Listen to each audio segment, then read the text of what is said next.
their opinions. We do not support any comments that may slander, discriminate, or otherwise offend anyone, and we insist that you refrain from any such statements. Fellow citizens, near and far, join Newrish Nital on Sugar Soda 90.3 for Fear No Favor. Tune in to 90.3 on your FM dial. Log on to sugarcityfmsinkits.com or download Simple Radio app from the Google Play Store. And join Newrish Nital every Thursday night from 8 to 10 p.m. as Newrish Nital tackles the issues and take your call. Fear No Favor every Thursday night from 8 to 10 p.m. on Sugar City 90.3 FM.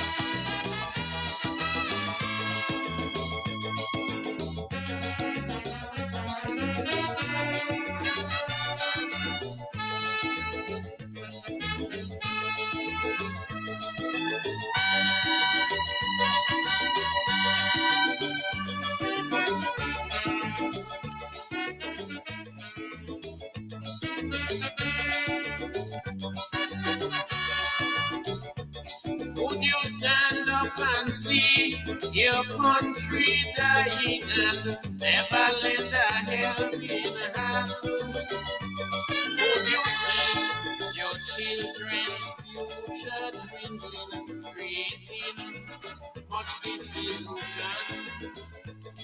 Or would we watch on idly, disregarding our self-sufficiency? Administration, wrecking all and no. I said no, not at all. Citizens, let's unite and stand up for rights, all our lives and our lives. Let us reintegrate and correct our mistakes. Reunification, building a brand new nation. We'll move on together, hand in hand. Rise, citizens, arise. The country is yours. All yours, still yours.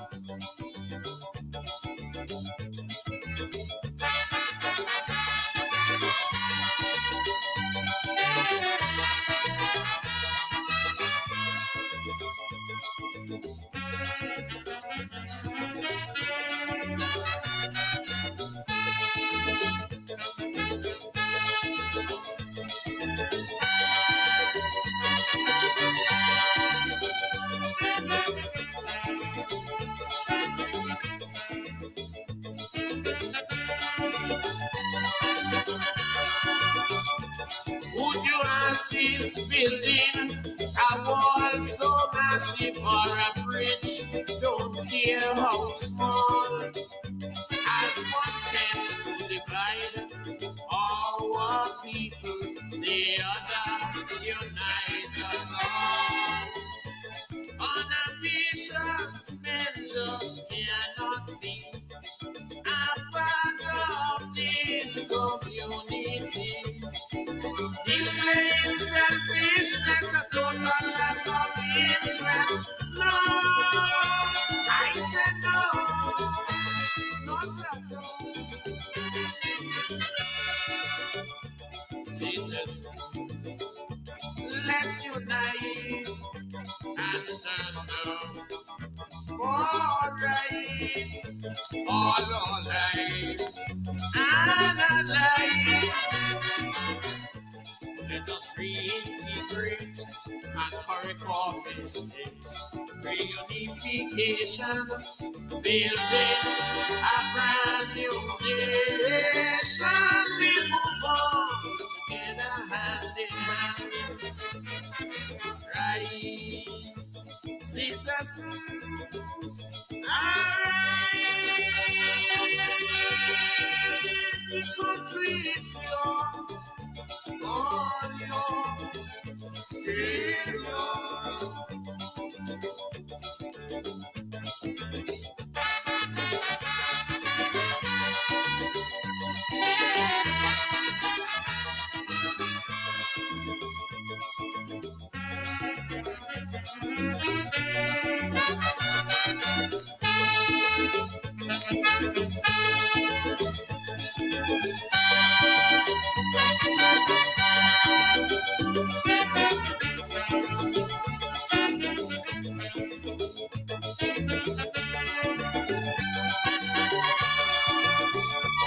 Can your conscience be clear? Indulging corruption or misusing public office, being accused of unemployment and crimes, or disrupting a citizen's peace. Oh, my country in this harmony, separated politically. Hatred for a brother cannot love each other. No, I say no, not at all. Citizens, let's unite and stand up for rights, all our lives, analyze. Let us reintegrate and correct our mistakes. Reunification, building.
We can must feel it again. Coming down for street, got the music sweet. They go up for so, with me calypso. We and monkey bum, behind the drum. The boy body, and the girl Ali. Making real back on all inside the band. We plan to bust up any man. We smoking up and drinking, we jumping up and dancing away. Dilele, cham cham, dilele, cham cham, dilele, cham cham, keep on jamming. Dilele, cham cham, dilele, cham cham, dilele, cham cham, till 2 a.m. morning. Still my beating, cham cham, rock and blowing, cham cham, I am singing, cham cham, everybody wailing, children screaming, cham cham, back to the cham cham, police barking, cham cham, what's the limit fighting?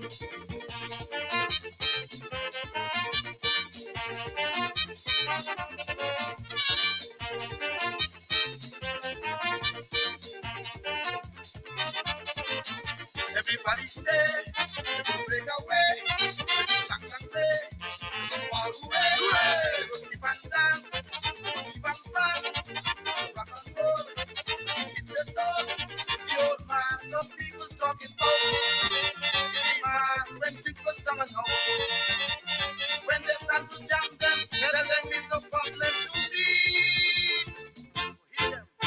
Dilele, cham cham, dilele, cham cham, dilele, cham cham, keep on jamming. Dilele, cham cham, dilele, cham cham, dilele, cham cham, till 2 a.m. morning. Still my beating, cham cham, rock and blowing, cham cham, I am ringing, cham cham, everybody's wailing, children screaming, cham cham, buckle belting, cham cham, police barking, cham cham, with the limas whining. La.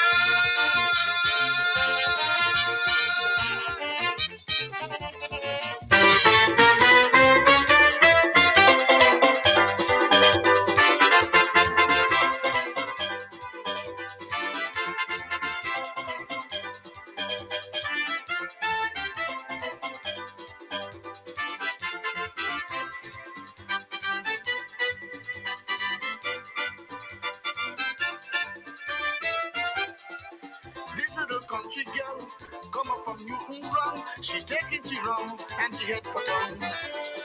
She reached on the shoreline when the man take a break. You should hear the noise that the young girl make. I'm up on the bandstand, got the microphone in she hand, teasing the crowd. If you hear she bawling out loud, everybody jump, let me jump and break away. Everybody jump, let me jump when the music play. Everybody jump. Let me jump and jump them high. Everybody jump. Let me jump and get on by. Jump. Jump up. Jump. Jump up. Jump. Jump up. Show by yourself, show by yourself, show it. Everybody jump.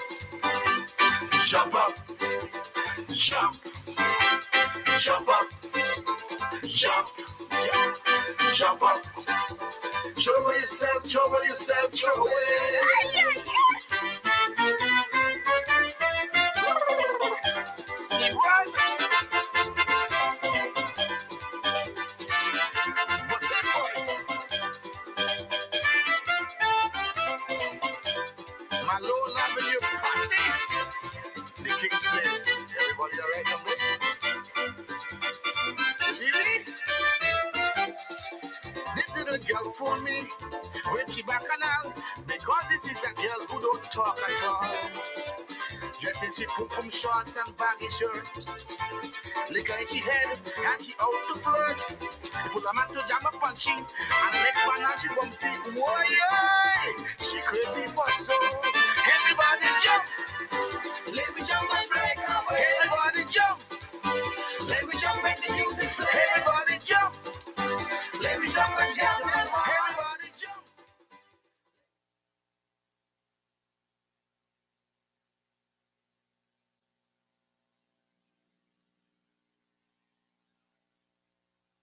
Prior to starting my program, you might have gotten a hint. And those of you who would have read my status when I indicated that I'm going to have the NSA here with us tonight.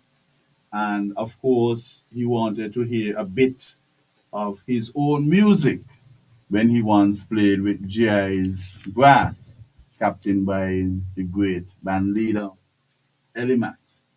And I think that back then we knew him as Wussy.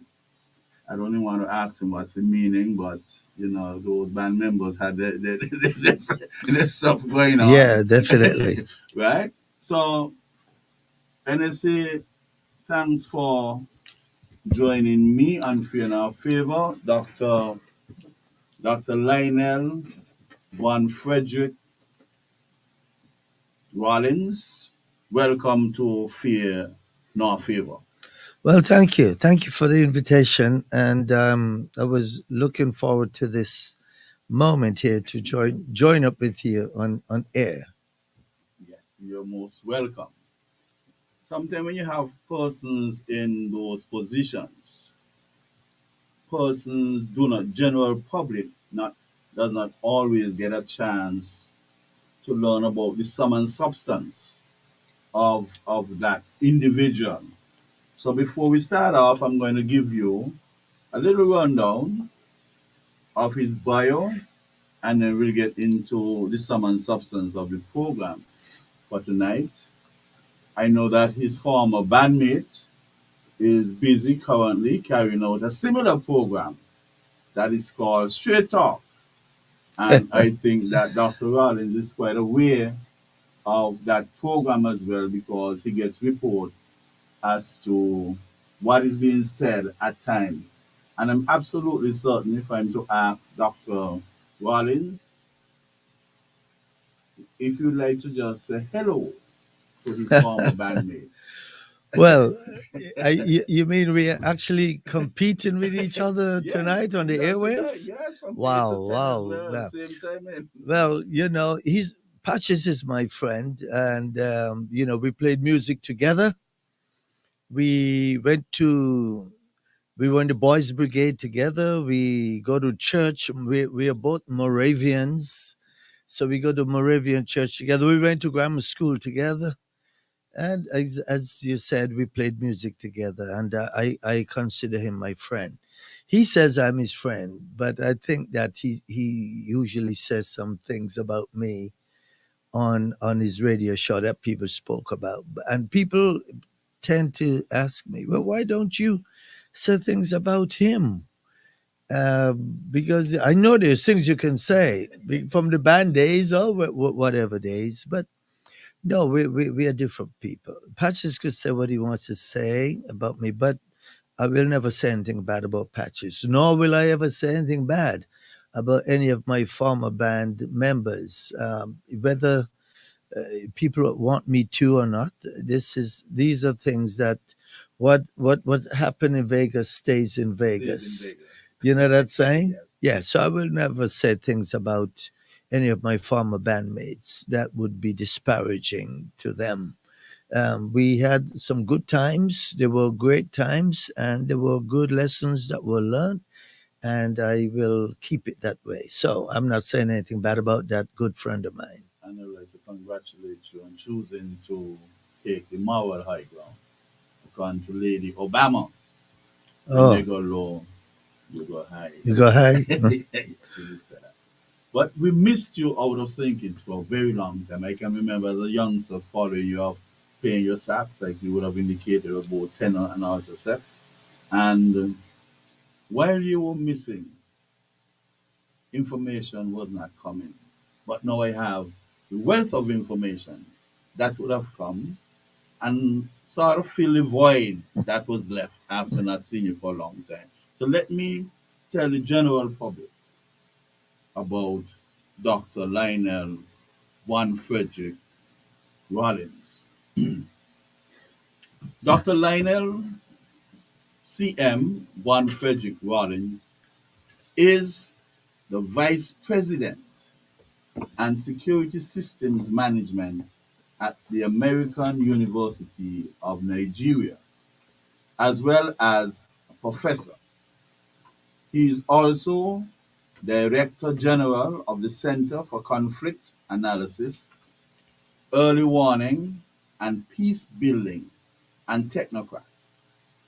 Prior, he was the Director General of the Center for Disaster Management and Humanitarian Assistance, and a United States Marine Senior Drill Instructor, an NCO, an NCO Leadership Academy instructor, and officer cadet candidate school platoon commander. He has working experience in South and Central America, the Far East, let me get my bearings here a bit, Near East, the Middle East, Europe, Iraq, Afghanistan, and Africa. Dr. Dr. Rollins has also served as a dissertation committee member and dissertation chair, supervising many doctoral candidates to their terminal degrees, final degrees, the doctorate. Dr. Rollins has been professionally involved in conflict resolution and peace building as a mediator, negotiator, facilitator, trainer, executive, and conflict coach, dispute systems designer, researcher, and professor. He has consulted for private, civic, military, religious, and community organizations. Dr. Rollins has been interviewed on radio and television regarding international conflicts and national security issues. Part of Dr. Rollins' research and outreach responsibilities are in the areas of crime, violence, and terrorism, human security, national security, strategic policy, and securing U.S. interests in an era of persistent, irregular, and hybrid conflict. He has conducted high impact, policy relevant studies regarding the strategic environment, its principal strategic challenges, and the relative balance of national security ends, ways, and means to contend with them.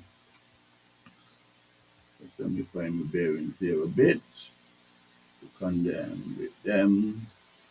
We have a screen that is moving. Okay. Now, Dr. Wallace is currently conducting research in North Africa and the Sahel on conflict analysis, early warning, and peace building. This research is based on communication, planning, and coordination among international, national, and local non-military actors and military leaders before, during, and post-crisis to facilitate the mutual effectiveness and efficiency of each. His research and cumulative work resulted in his appointment to the position of Director General Center for Conflict Analysis. Dr. Wallins has also conducted relevant research in human security, looking at broader alternative conception or security, which concerns not only states and the international system, but also people in their everyday lives. He examined what the analytical and policy implications would be, looking at contemporary security threats from an individual perspective. His research covered the application of the concept of international organizations in debates about interventions and by states as a foreign policy tool, as well as measurements, both qualitative and quantitative, and complex indicators. It employed concrete examples, case studies, and interactive exercises to contextualize the approaches and tools. They highlight linkages between theory and practice. Dr. Wallins has contributed his research in the form of a chapter in the scholarly book Human Security, Extremism, Radicalization, Seeking Sustainable Solutions. As a scholar, Dr. Wallins has published and presented at international conferences, symposia, colloquia, and seminars, given keynote addresses, and served on television and radio as an international and national security analyst and expert. He has written and co-authored research papers and several books, including the popular Satanic Cults, in which I find a lot of interest in, Satanic Cults and Ritualistic Crimes, and the anatomy of genocide, state-sponsored mass killing. He has been featured in several distinguished magazines such as Smithsonian, The Economist, Rotarian, National Geographic, and many international news publications. He has also appeared on Gotel Africa, NTA, BBC, Fox News, CBC Canada, and Al Jazeera. Dr. Rollins is president and founder of the Von Frederick Group, a Sacramento, California counterterrorism criminological organization, as well as a sister agency, One Frederick Global Security Africa, based on the African continent. Dr. Wallins has lectured at Gagosham, Gagosian University in Tokyo, Japan, the University of the Emperor, is translated to, and is a lecturer slash trainer at the Rwanda Defense Force Command and Staff College. He has also presented at the Nigerian Defense College and Nigerian Defense Academy. He served as the executive director of a facility that housed teenage female gang members involved in drugs, prostitution, and extremely violent crimes. He was the administrator of another facility for extremely violent teenage slash adolescent boys affiliated with gangs and criminal delinquency. Dr. Rollins developed his understanding of juvenile delinquency from working with juveniles in a juvenile hall at and at a level 14 juvenile establishment that dispense psychotropic medication. Dr. Rollins is a fellow of the Institute of Criminal Justice Criminology Administration, as well as the president and chairman of its governing council. He is also a fellow of the Environment and Safety Management Institute, a distinguished fellow of the Institute of Criminology and Strategic Studies, and a distinguished fellow of the Institute of Leadership, Manpower, and Management Development. He is certified, he's a certified safety management expert and the recipient of honorary doctorate, PhD, honorary BAP, in recognition of his distinguished contribution to the field of safety, security, criminology through such avenues as publication, applied research, teaching, administration of criminal justice programs, contributing to the public awareness of criminology, humanitarianism, international law, and leadership of professional organizations. The Distinguished Alumni Leadership Award was also bestowed upon Dr. Rollins for his outstanding leadership in international criminal justice education. Dr. Rollins has received many accolades for his security and humanitarian work with the Chipbook Girls. I hope my pronunciation is on par. During the Boko Haram crisis, a lot of us here would have heard about the Boko Haram, where they created some hells for young Africans crisis. He designed and implemented a unique security architecture to protect over 100 Chibok girls when they were admitted into the American University of Nigeria after regaining their freedom. He is a sought after hostage negotiator par excellence and a renowned strategic crisis management. He has presented before members of Congress, the United States Institute of Peace, the Department of Defense, the Pentagon, the National Press Club in Washington, D.C. He has provided executive security and protective services for many world leaders, ambassadors, and embassy officials.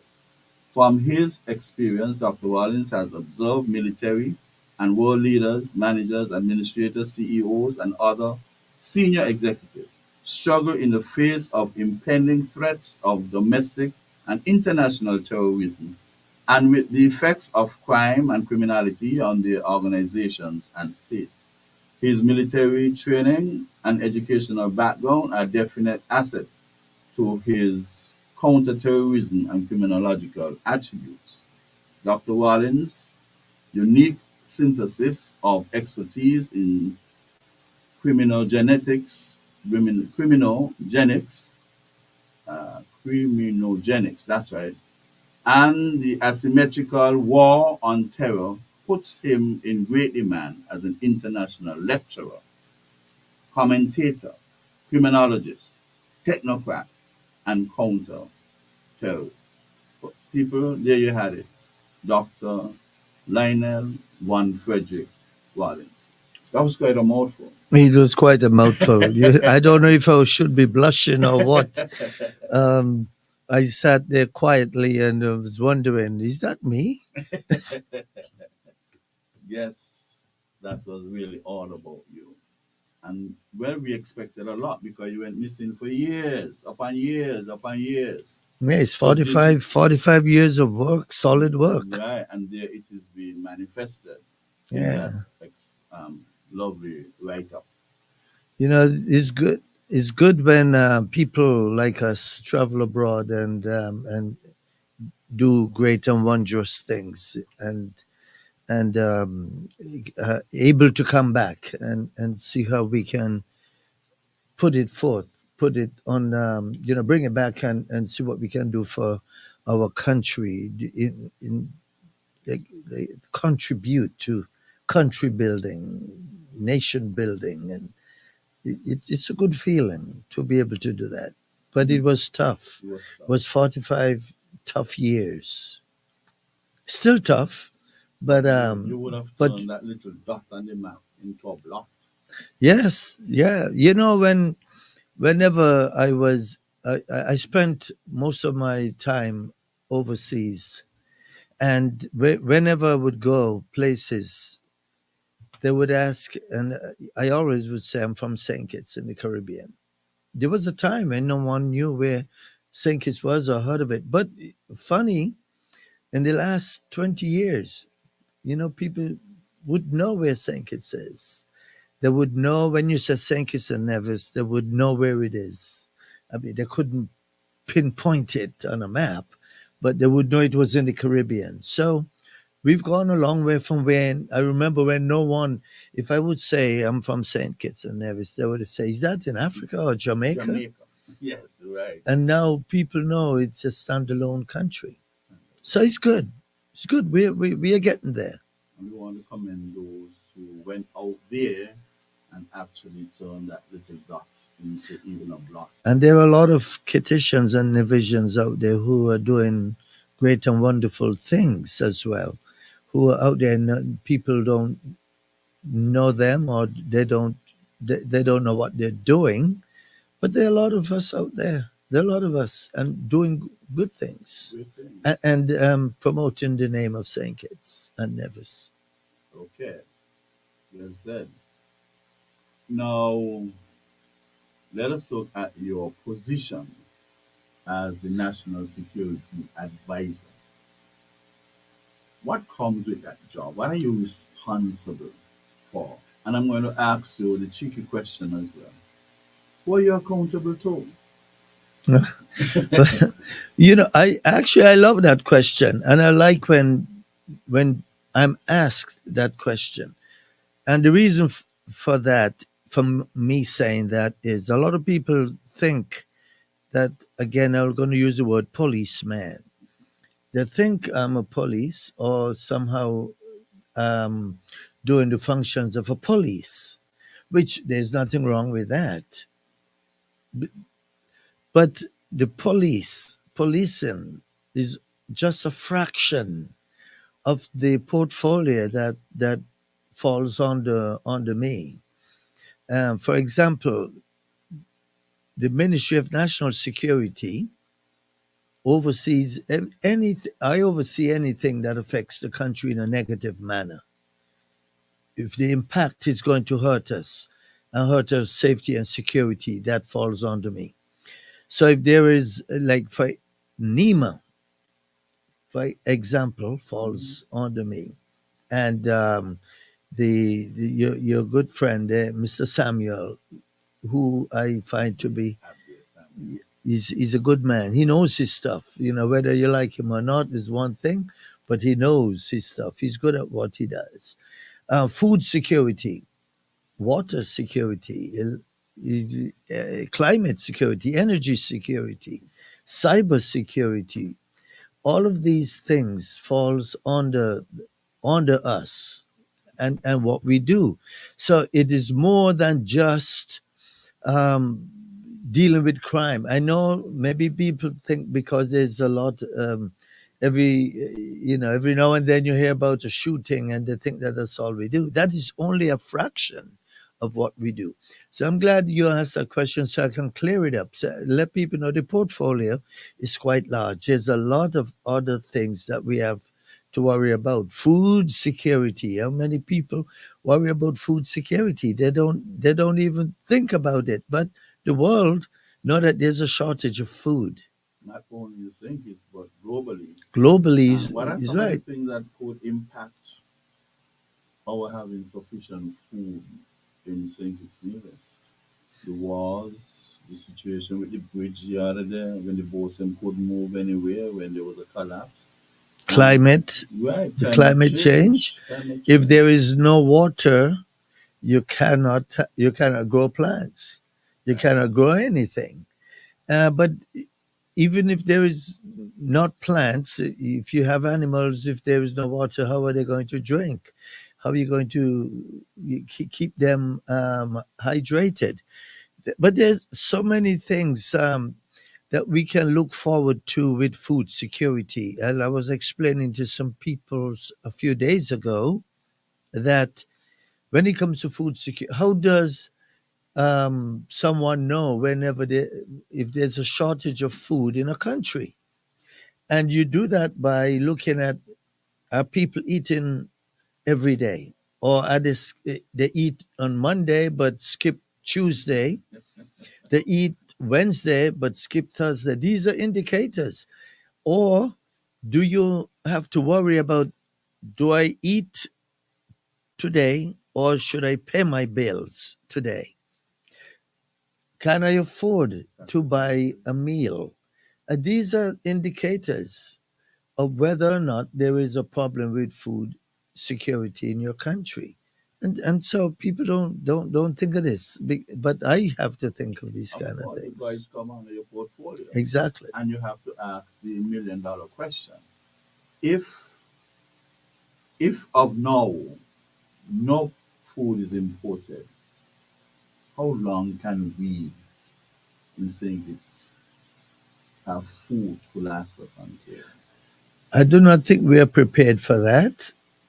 And because if you look at the shelves, people are not, the new system, people don't stock warehouses with food anymore.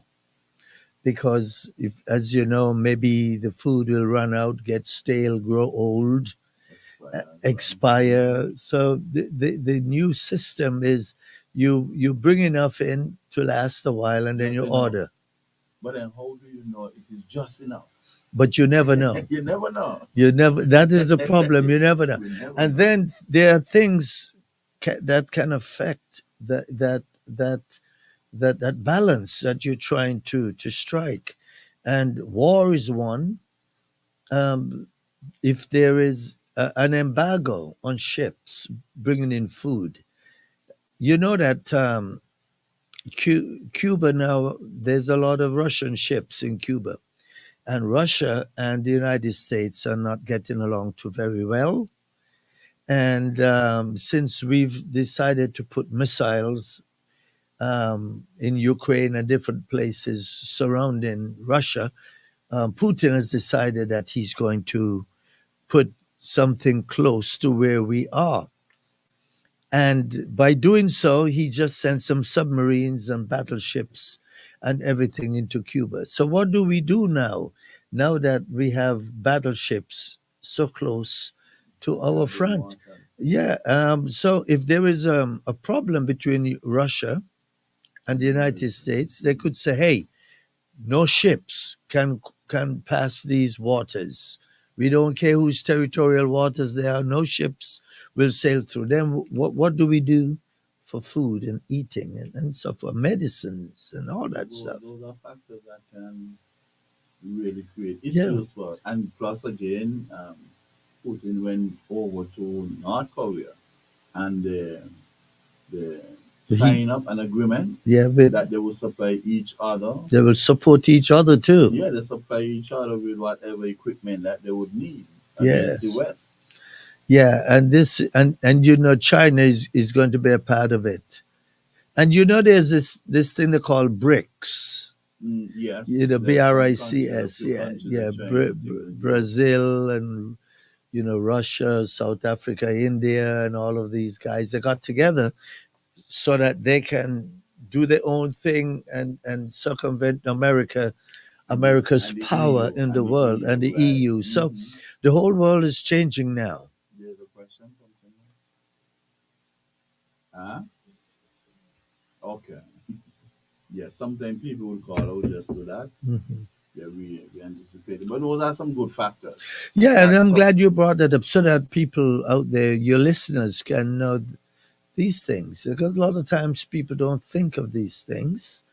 You know, we go to the supermarket. I do not know what COVID was like here for you, but I imagine it was pretty tough for you. of course, some people have not recovered until today, Yeah, or not recovered fully. and how was it for food? I mean, was it It the was store tough. shelves was It stocked? was tough, man, because something you're going to see these empty shelves Yeah, because nothing coming. I was over in Africa. I got stuck there when COVID was there. I was there for 2 years straight. I mean, I was there for 15 years straight. But within that 2 year period, I think I wanted to come back to the US when COVID struck Africa, the world, I should say.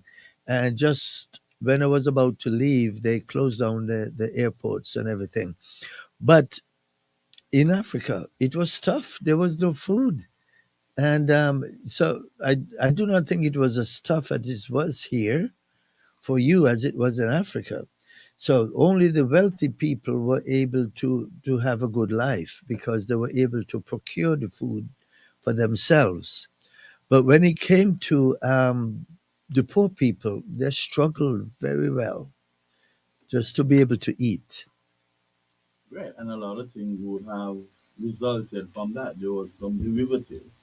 For example, you find that the government would have worked diligently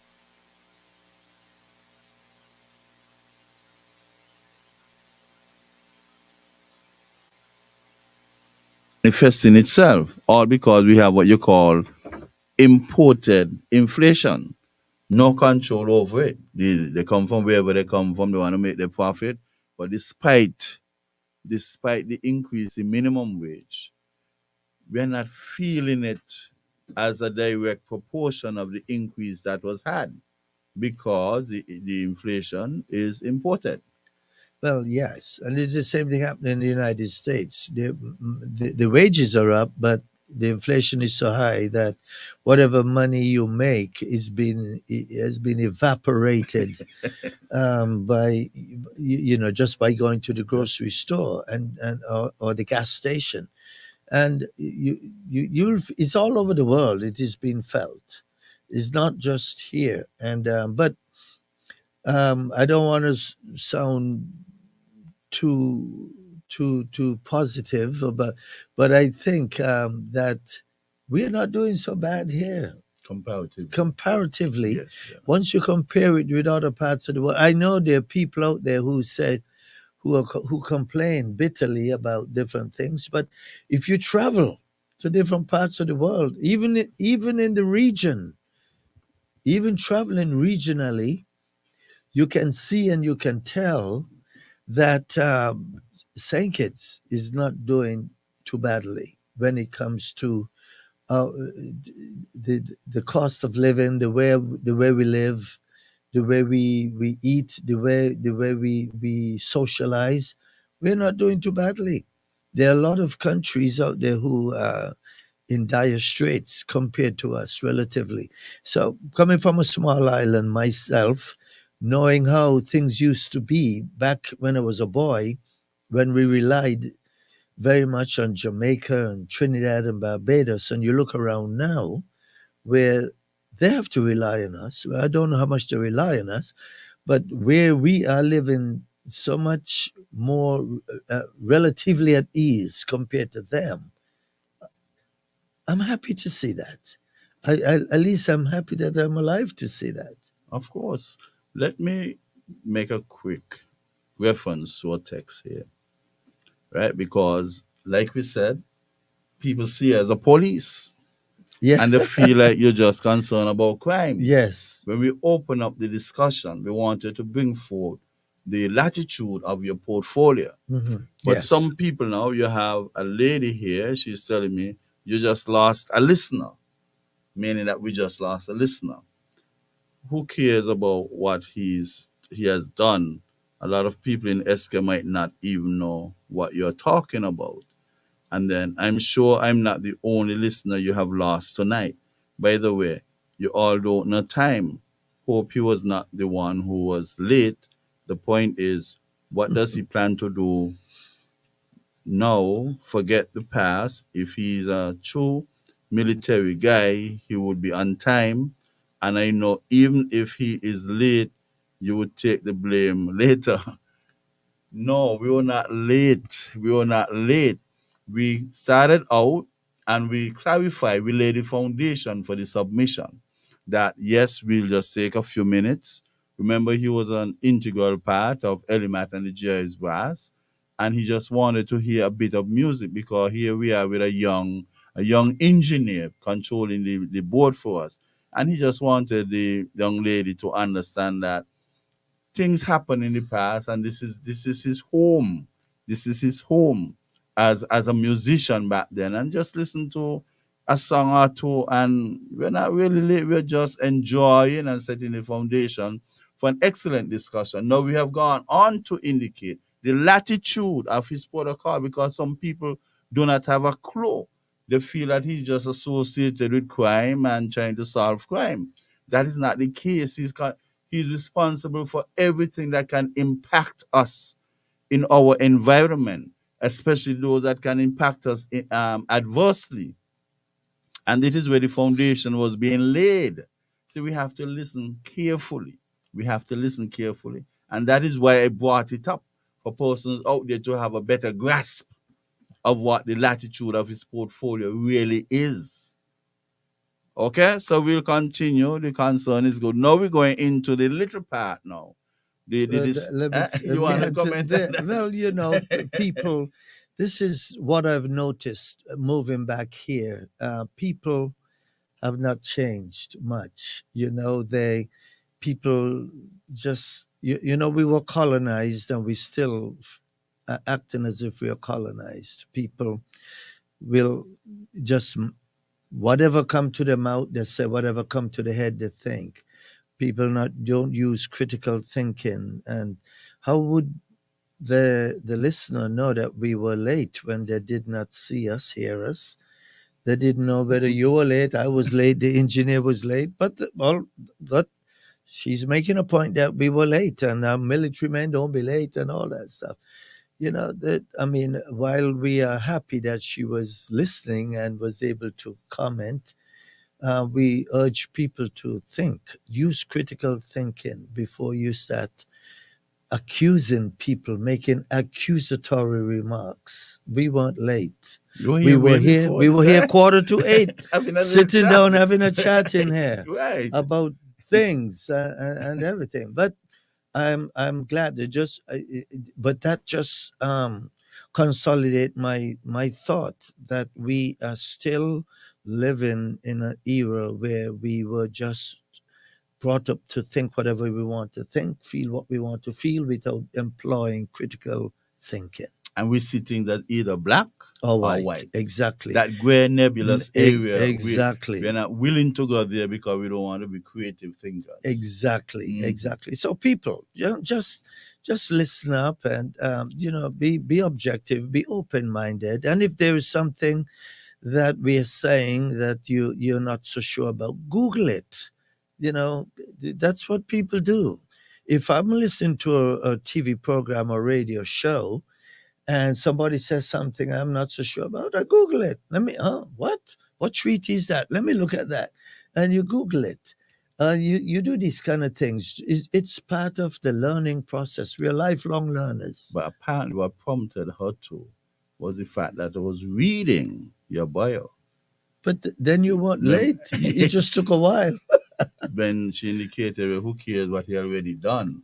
But if you're Uh, trying to let people appreciate the person who is in a particular position, a major position in our country, national security now, advisor. if I were from Canada or England or Yugoslavia or someplace like that, they would want to hear the bio. But I'm from St. Kitts. I'm a black man from St. Kitts. So nobody wants to hear anything about what I have accomplished. But if I were a white man from France, they would want to hear it. But it is I, important. but I know, It but is- I'm just trying to show you how our Bob Marley talk about mental slavery, and how the way we think, and we are still caught up in that era where we think that, yeah, she don't care to hear anything about what I have accomplished or that would have made me viable for this position. right, and But that if is I and but I'm saying if I were a white man, she would want to hear about the white man, about everything he does. I'm just trying to show you how we are. We still are thinking in the way we were thinking in the 1950s and 60s. So we need to get out of that. get out of that. I mean, I'm sure people listening to me is going to start saying, well, who is she to say that? Well, I'm just saying it. I'm not a social worker. I'm a criminologist. I'm a Marine. And I call it and say it the way it is. Okay, well, excellent. Now let us get down to the statistics. Yes, sir. A lot of things being happening from a lot of persons being concerned about the crime in our land. And a lot of emphasis would have been placed on homicide, sort of forgetting that you have other aspects of criminal activities. And because we become so emotional whenever there's a homicide, we tend to overlook the improvement in the other areas. And I think that you have some statistics that Yeah. that we can speak to, but this gone down and that gone down and everything else. Yes. No, but I'm glad how you use the word homicide instead of murder. Yes. And the murder sounds rather, is making things sound distraught. Raw and Yeah. insensitive. And homicide just have a better sound. I Mhm. mean, they both is the same thing, but it's just the way you say it. And but there's. By the way, any word that you hear that ends with side, Suicide, yeah, means genocide. right. That, Anything with ending with side, it means something has been killed or something is dead. So pesticide, infanticide, parenticide. yes. So genocide, but like you said, so I like the word that you use, homicide, rather than murder. But yes, we are we are doing well in some areas, and in some areas not so good. For example, in homicide, in shootings, and it is up. Actually, this time last year had more homicides than we are right now. I mean, it's not not much of a difference of about two. But so essentially, we are down, and I would like to see it stay down to because if it stays down, it means that we won't be as such a high number. So, but it is to me, it is still very high, and even though it is still last year at this time there were 17, and I think we're to 15 now, and so we're doing good. Robberies are high. Robberies are up, as you and people I think already know that because every time we there's a robbery, it's it's out on the media and social media. So robberies are up. However, the crime solvability rate for murders or homicide, the solvability rate is 60% for this year. So if you noticed that all of these homicides that took place this year and recently, people have been arrested, which is And charge. and charged, and with the evidence. It's not like like before. What I've heard is that some people have had some what were arrested and charged, but when they went to court, things didn't work out too well.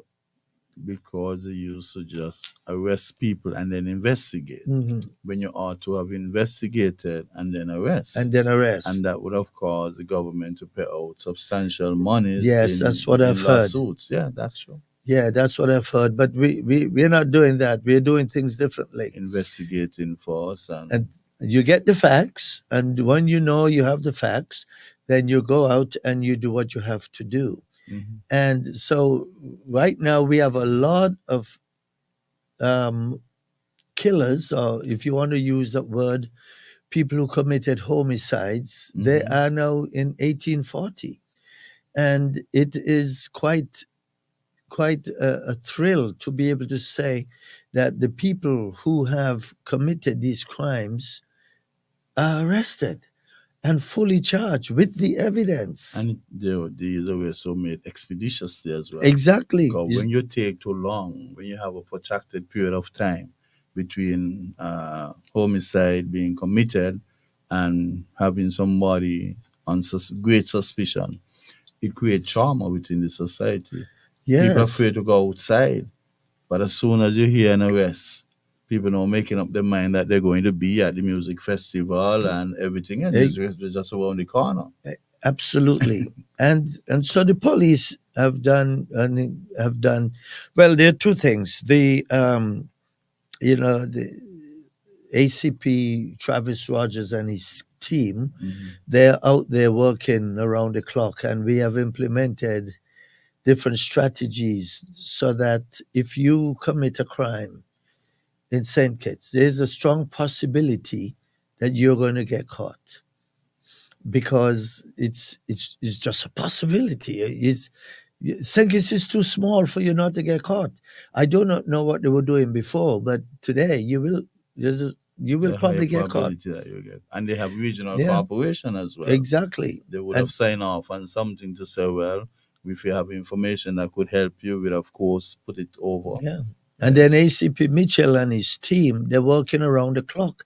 Every shooting that took place in the last couple of months, the shooters have been arrested, and there are even more who's going to be arrested from prior shootings.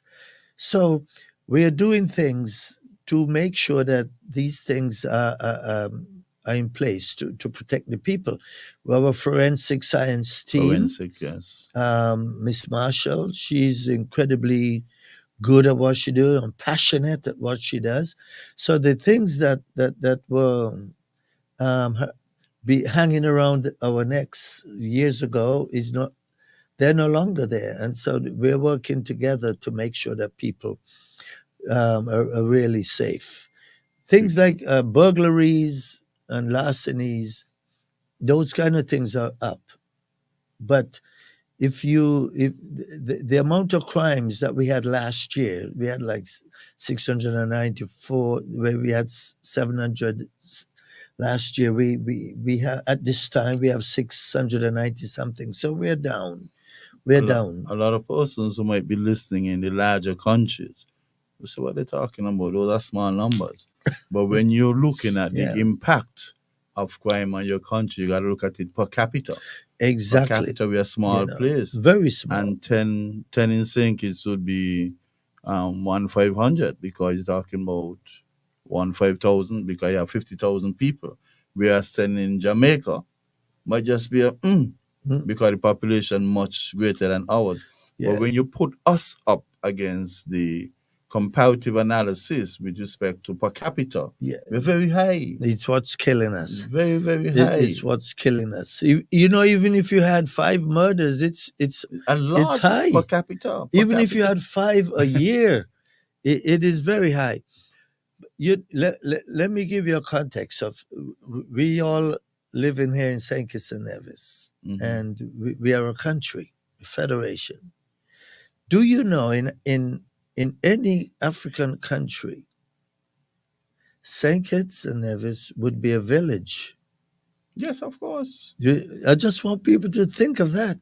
A village. If you talk about a state in Africa, you have maybe 10, 15 million people living in this state. You go to the village, the boondocks, they have 40 people, 40,000, 50,000 people in a village. Right. So And that is not a city or a town. So, and then you have about, in that village of 50,000 people, you have maybe 30, 40 policemen managing that village. So if I am of the opinion, I say it's 68 square miles, 50,000 people. Anybody commit a crime in St. Kitts should be caught. you did mention the work of the police and you commended them highly. Of course, you should do that.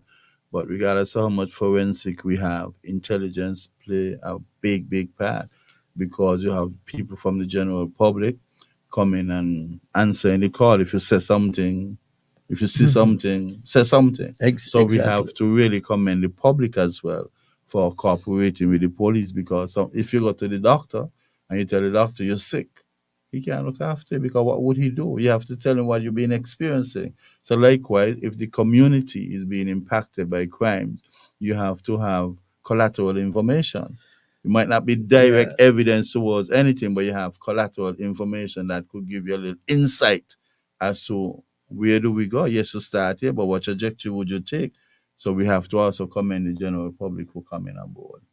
No, you're absolutely correct. You know, you cannot win a war. No war. I understand warfare. Been to war. You cannot win a war without intelligence. Right. I don't care how good you are. If you do not have intelligence, you will never win the war. You'll kill a lot of people, but you'll still lose the war. But nobody wins a war That, anyhow. Nobody that, wins a war. that is true. You know, no, there are no winners. You Right. know, we all losers in some aspect. But intelligence works very well, and we receive very good intelligence about things that are taking place. We got some good intelligence coming from the defense force. The defense force, people Yeah. don't give the defense force Sufficient much. credit. Exactly, but the Hmm. defense force is out there working along with the police in generating intelligence. And we also have, we have like the SSU and the drug squad, and we have a tactical strike force called JSOT. They're out there capturing and gathering intelligence all the time. We have a new person handling intelligence, ACP Francis. James Yeah, Francis, of course. and he's doing an incredible job. He's new at the job, but he's from the time he's been working, he's been doing a fantastic job.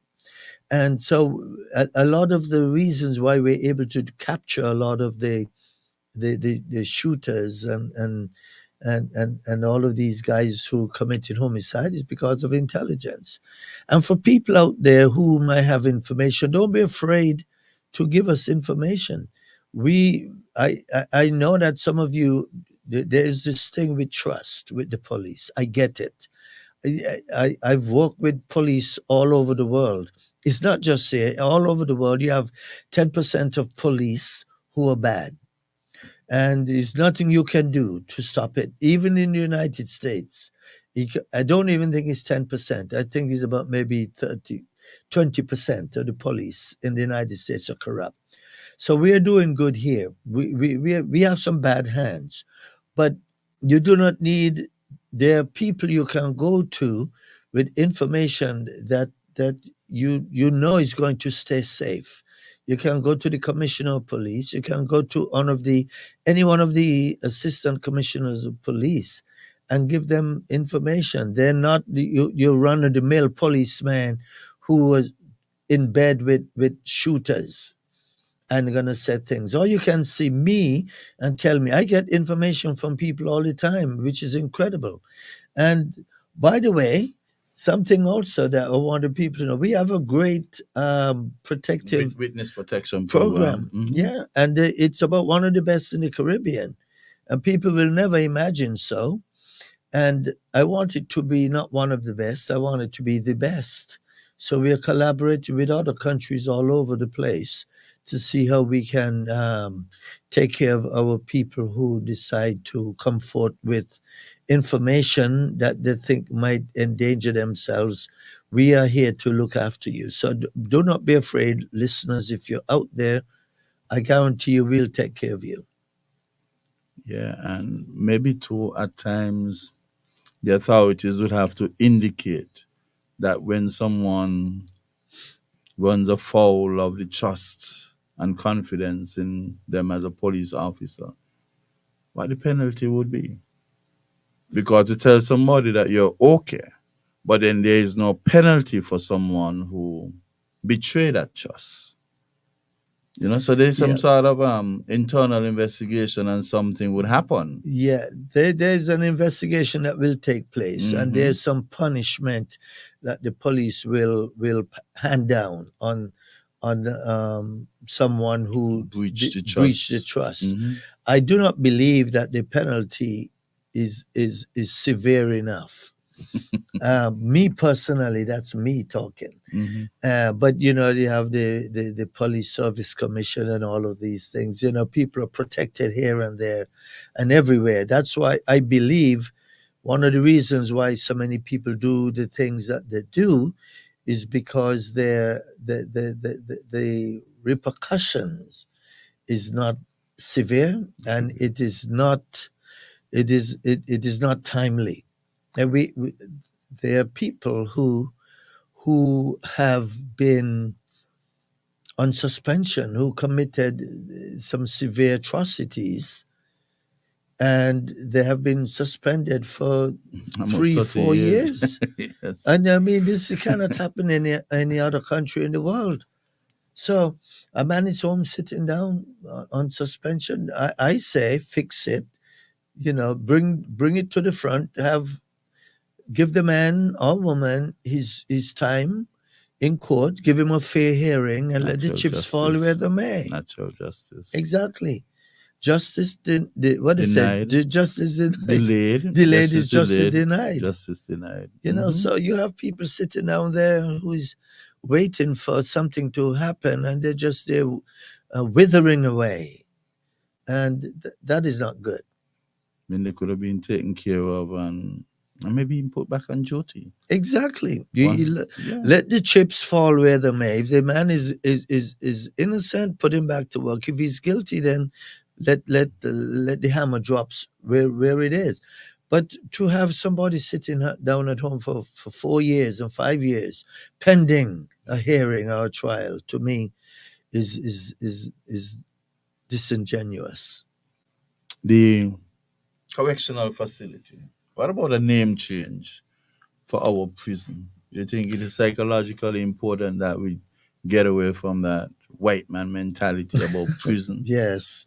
Well, they used to call it jail. jail, It yeah, went from jail to prison. And then it went from prison. Before it went to correction, it was penitentiary. penitentiary. That's That's why just they used to say he went to the pen.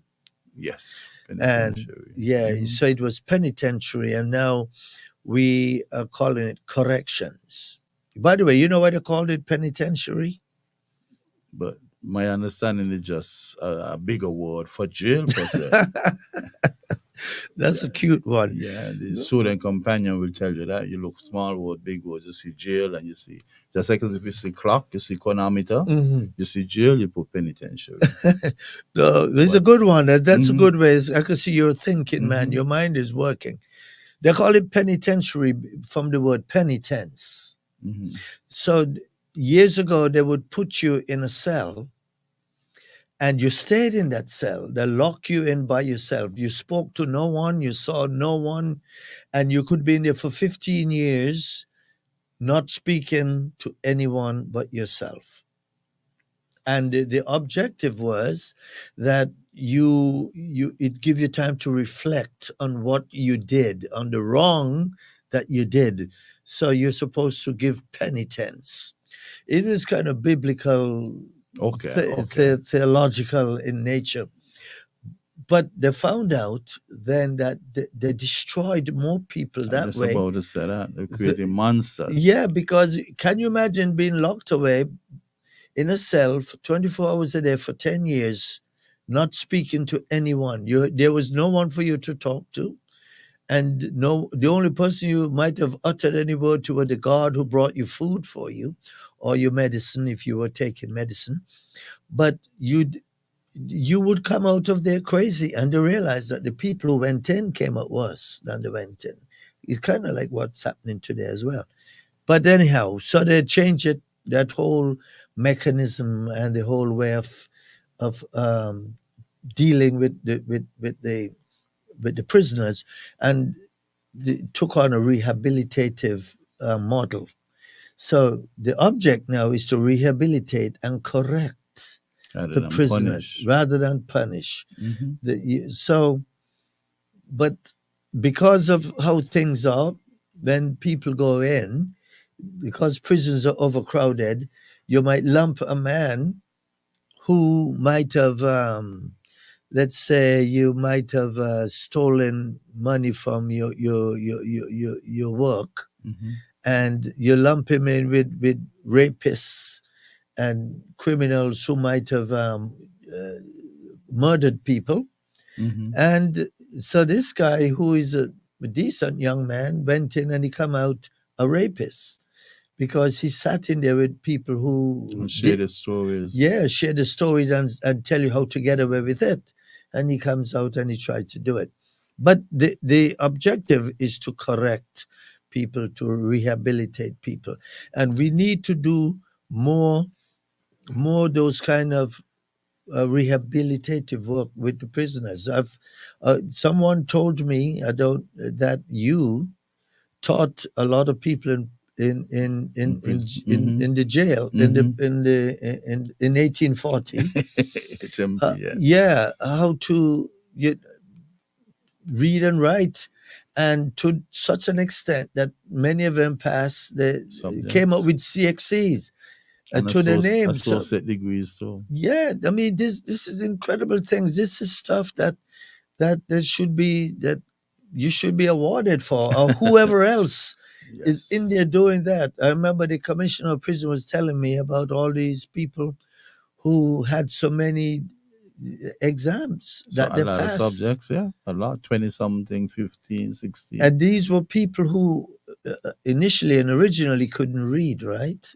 Well, they Or couldn't didn't, read well. they had the potential, but you needed to kineticize it, get to the bottom of it and assist them because they were on a trajectory that would not have taken them to subject passes. Mhm. So you need to rein them in. You needed to rein them in. And apparently what happened too is that I realized that the judges, they're usually impressed with people academics performance. So I insisted on them that there should be a resume Mhm. by way of academics. And when they go down for their appeal, they get a few years off. And there's somebody who got 10 years off as a result of achieving some academic passes. Well, and it's also good for society because a man who is capable of who know how to read and write and how to count and do mathematical reasoning, he's a reasonable man. He is not going to go out there and blatantly chop up someone because his education going to kick in. Of course, above his shoulder. Exactly. Yes, yes. So the more educated the people, the less crimes they will commit. In the correctional facilities in the U.S. are filled with a great percentage of those people could only read up to the 6th grade level, nothing above the 6th grade level. And these are big men, 20s, 30s, 40s, and they could only read and write at the 6th grade level. Because some of them lived a life of crime and knew nothing else. And nobody intervened. There was no intervention to assist them. Absolutely. There was absolutely no intervention. And I think that is where we can do much better. And even when there's intervention, they're a little bit too paternalistic, meaning the military like militant like, and they tell you, come go to the garden. You have no interest in gardening. You could do your little backyard gardening. But when you want to become a mechanic, but they're insisting that you go to the garden instead of the camp now to learn some engine works or body works. That is a bit too paternalistic, because if I want to be a mechanic when I come out to reintegrate into society, you should not dictate to me that I should go up the garden to think provisions.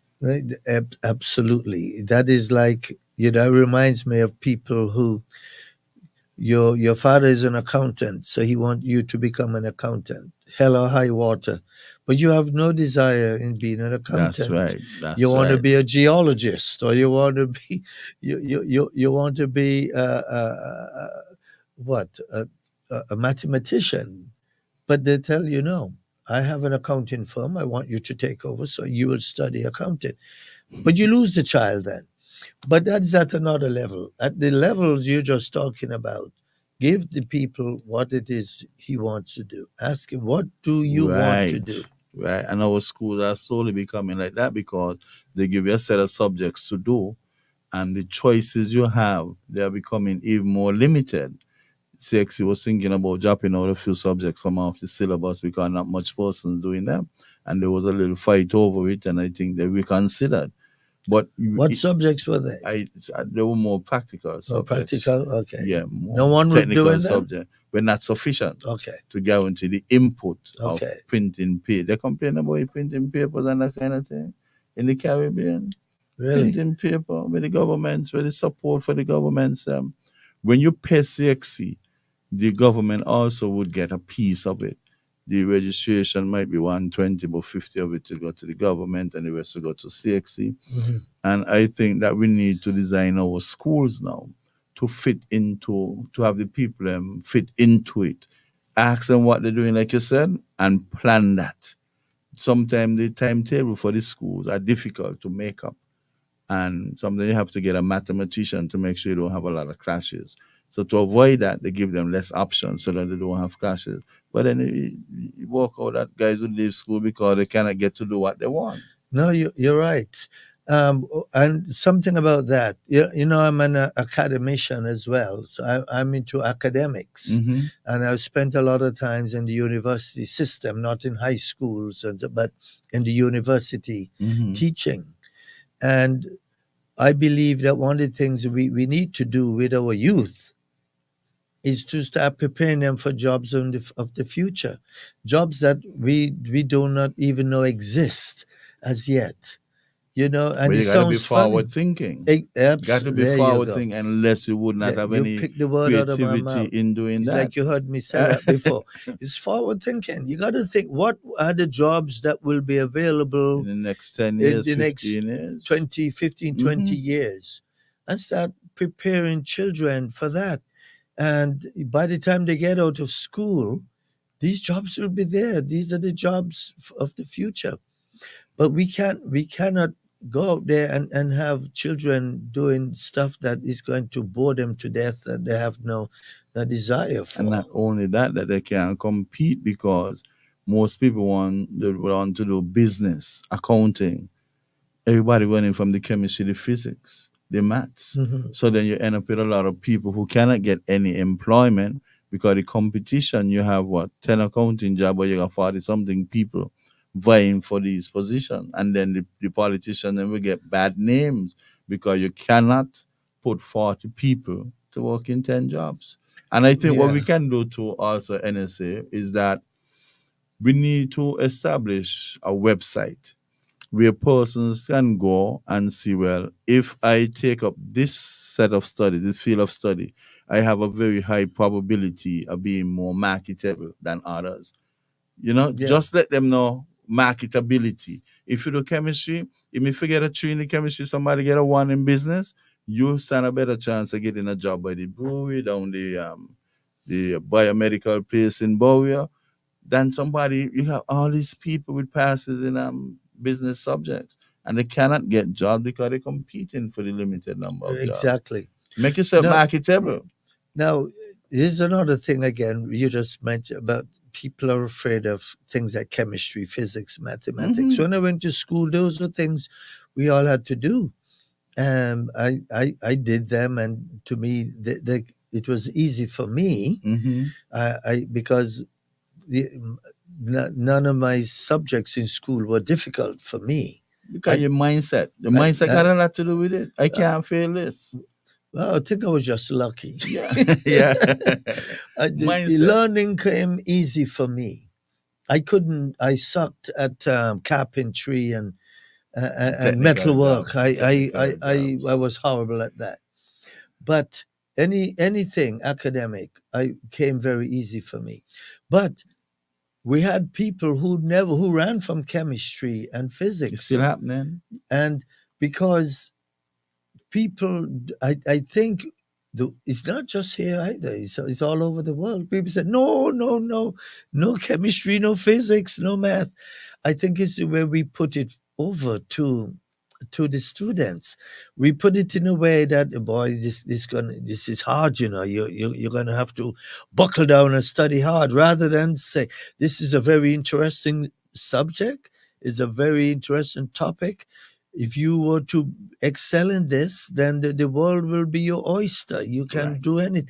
But we do not put it in that manner. It's fear mongering, you see. Wow, man. And the reason why we started to talk about the various subjects is because the prison is normally a microcosm of the actual population. There you Yeah, go. it's a little microcosm. You have Spanish, you have this, you have that, you have all kind of people. You go to prison, you see Spanish people out there, you see this out there, that out there. So it is a little representation of the actual population. So if you do it out here, most likely when persons go to prison, they're accustomed of getting things done to match their strength instead of being militant with them and determining what they should do instead of facilitating what they want to do. I totally Yeah, agree. so we got to start it out here as We well. have to start doing that. And I think that the prison, our correctional facility has a good thing going. That Miss Hodge, she's one. Virgil Hodge, yes. Virgil, Yeah, Virgil. she's doing a good job in trying to rehabilitate these people. Those who want to be rehabilitated are Must really not be a trying. choice, though. Must not be a choice. I used to Well, got issues because some people used to resist it. And I watched a fella bounce a basketball. And the move he made, I decided I want him in a maths class. I went and I told Mr. Darcy I would like Glenroy Smitten to be a part of my maths class. Glenroy Smitten is one of the best maths students in the entire Caribbean. That is the same guy who has a bouncy ball. Yeah. And decided that So you could watch what was people, bouncing the ball that the made you move give that he made. the It took geometrics? yeah, it took creativity. Mhm. And look, he turned out to be, he has an associate degree right now in economics. But he was just bouncing the ball out on the court, and I said, no. So if you Did have he an, resisted learning? but nobody was making any effort to get him into the Yeah, class I got because you. once they have a choice, They prefer to be on the basketball court. Yeah. And those who actually came, because you have to have an eye. And everybody got lens for the things that are to be happening in society. And those Yeah. of us who have the eyes, we got to exercise it, we got to discern and do what is what and assist the whole population. That is a good one. I'm happy that you mentioned this young man, because who would believe that a man who was in there locked up is now considered one of the best Not student. math He students comes out to in the teach some. He Caribbean. comes out to teach sometimes. And Matter of fact, his time would be up. I think it's November. He got 25 years in jail. But in the 25 years is like 16 years and 8 months. Mhm. So he coming to the end of that. Well, I hope that somebody will help him at least. Well, let me see. Since he's coming out in end of the In year, November, yeah. I was gonna say if he's got some time in there, somebody should help him come up with a bachelor's degree, because Yeah, that but would be he could be. I'm happy that you said that. But we have a lot of envy of those people who are envy of those inmates. Who would envy an I had to inmate? hold a whole show one time and got down on people they were on the radio saying that people out here got to pay for the degree and government giving inmates who done wrong society an opportunity to get a scholar. That them kind of thinking there, I can't take on that kind of thinking, NSA. I That is really such a can't take them on. backward way of thinking. You ain't getting paid. You You know? out here working, you're getting paid. What happens if you have to pay for a degree? What if you see something good in an inmate and they say we're going to assist him? And when they came out, they got a scholarship to do Mhm. the full degree because they did associate degree. Man, and some people That's pull them to the mud, man. that is a backward way of thinking. You see, again, people don't use their head and think. The way I would see it would be, a man went to prison for whatever it is. He came out while he was in prison. He turned his life around. He not only turned his life around, but he became educated. An educated man is better for society than an uneducated man. I'm not saying that some of us have mothers, grandmothers, great grandmothers who weren't schooled, and they were great um, parents for us. But we're not talking about that. We talk about, when we say uneducated, a young man who is running around with gangs and getting himself in mischief, goes to prison and come out with an associate's degree. That man Mhm. is better for us Of course. than anybody else, than most people, because he's going to come. Remember what I said? You now start using reasoning. Your reasoning Of skills course. are sharpened. You're not quick to anger. Exactly. Which is one of the reasons we're having problems here now. Everybody wants to kill somebody. Yes, I mean, and everybody in prison, when they come out, they'll be somebody's neighbor. They will live right They are next to you. potential Yeah, neighbors. So you should be absolutely. happy for them. If somebody's coming out and they're coming to live close to me, and I understand, look, the guy has a degree, an associate degree in economics. He also passed CAPE and with flying colors. I'll be happy. And you should try to find that man a job, because if you don't, he's going to relapse and recidivate. This is all of these things where we said, you when we have these situations of youth getting in trouble and going to prison or going to juvenile hall, when they come out, we got to have programs there for them. Otherwise, they're going to recidivate. They're going to relapse. Especially venture capital. Because both of us feather flock together. If I come out of prison and I want $10,000 to start off, and they tell me that I have to bring somebody to co-sign, when I ask you that, you're going to look for a friend. And both of us feather flock together. Say, me ain't got it, my friend ain't got it either. And the banks them asking for 100% security. So if you want 10,000 or 20,000, you got to put up 10,000 or 20,000. It cannot make sense to me. We society would have to come around and say, look, these guys were incarcerated for a period of time. They would have gone through metamorphosis. They transform their lives and they come out with a better capacity. So let us help them. Let us give them some very low interest loans. Well, the bank is not going to do that, because they will see it. The banks want to hold on to them. I understand what you're saying.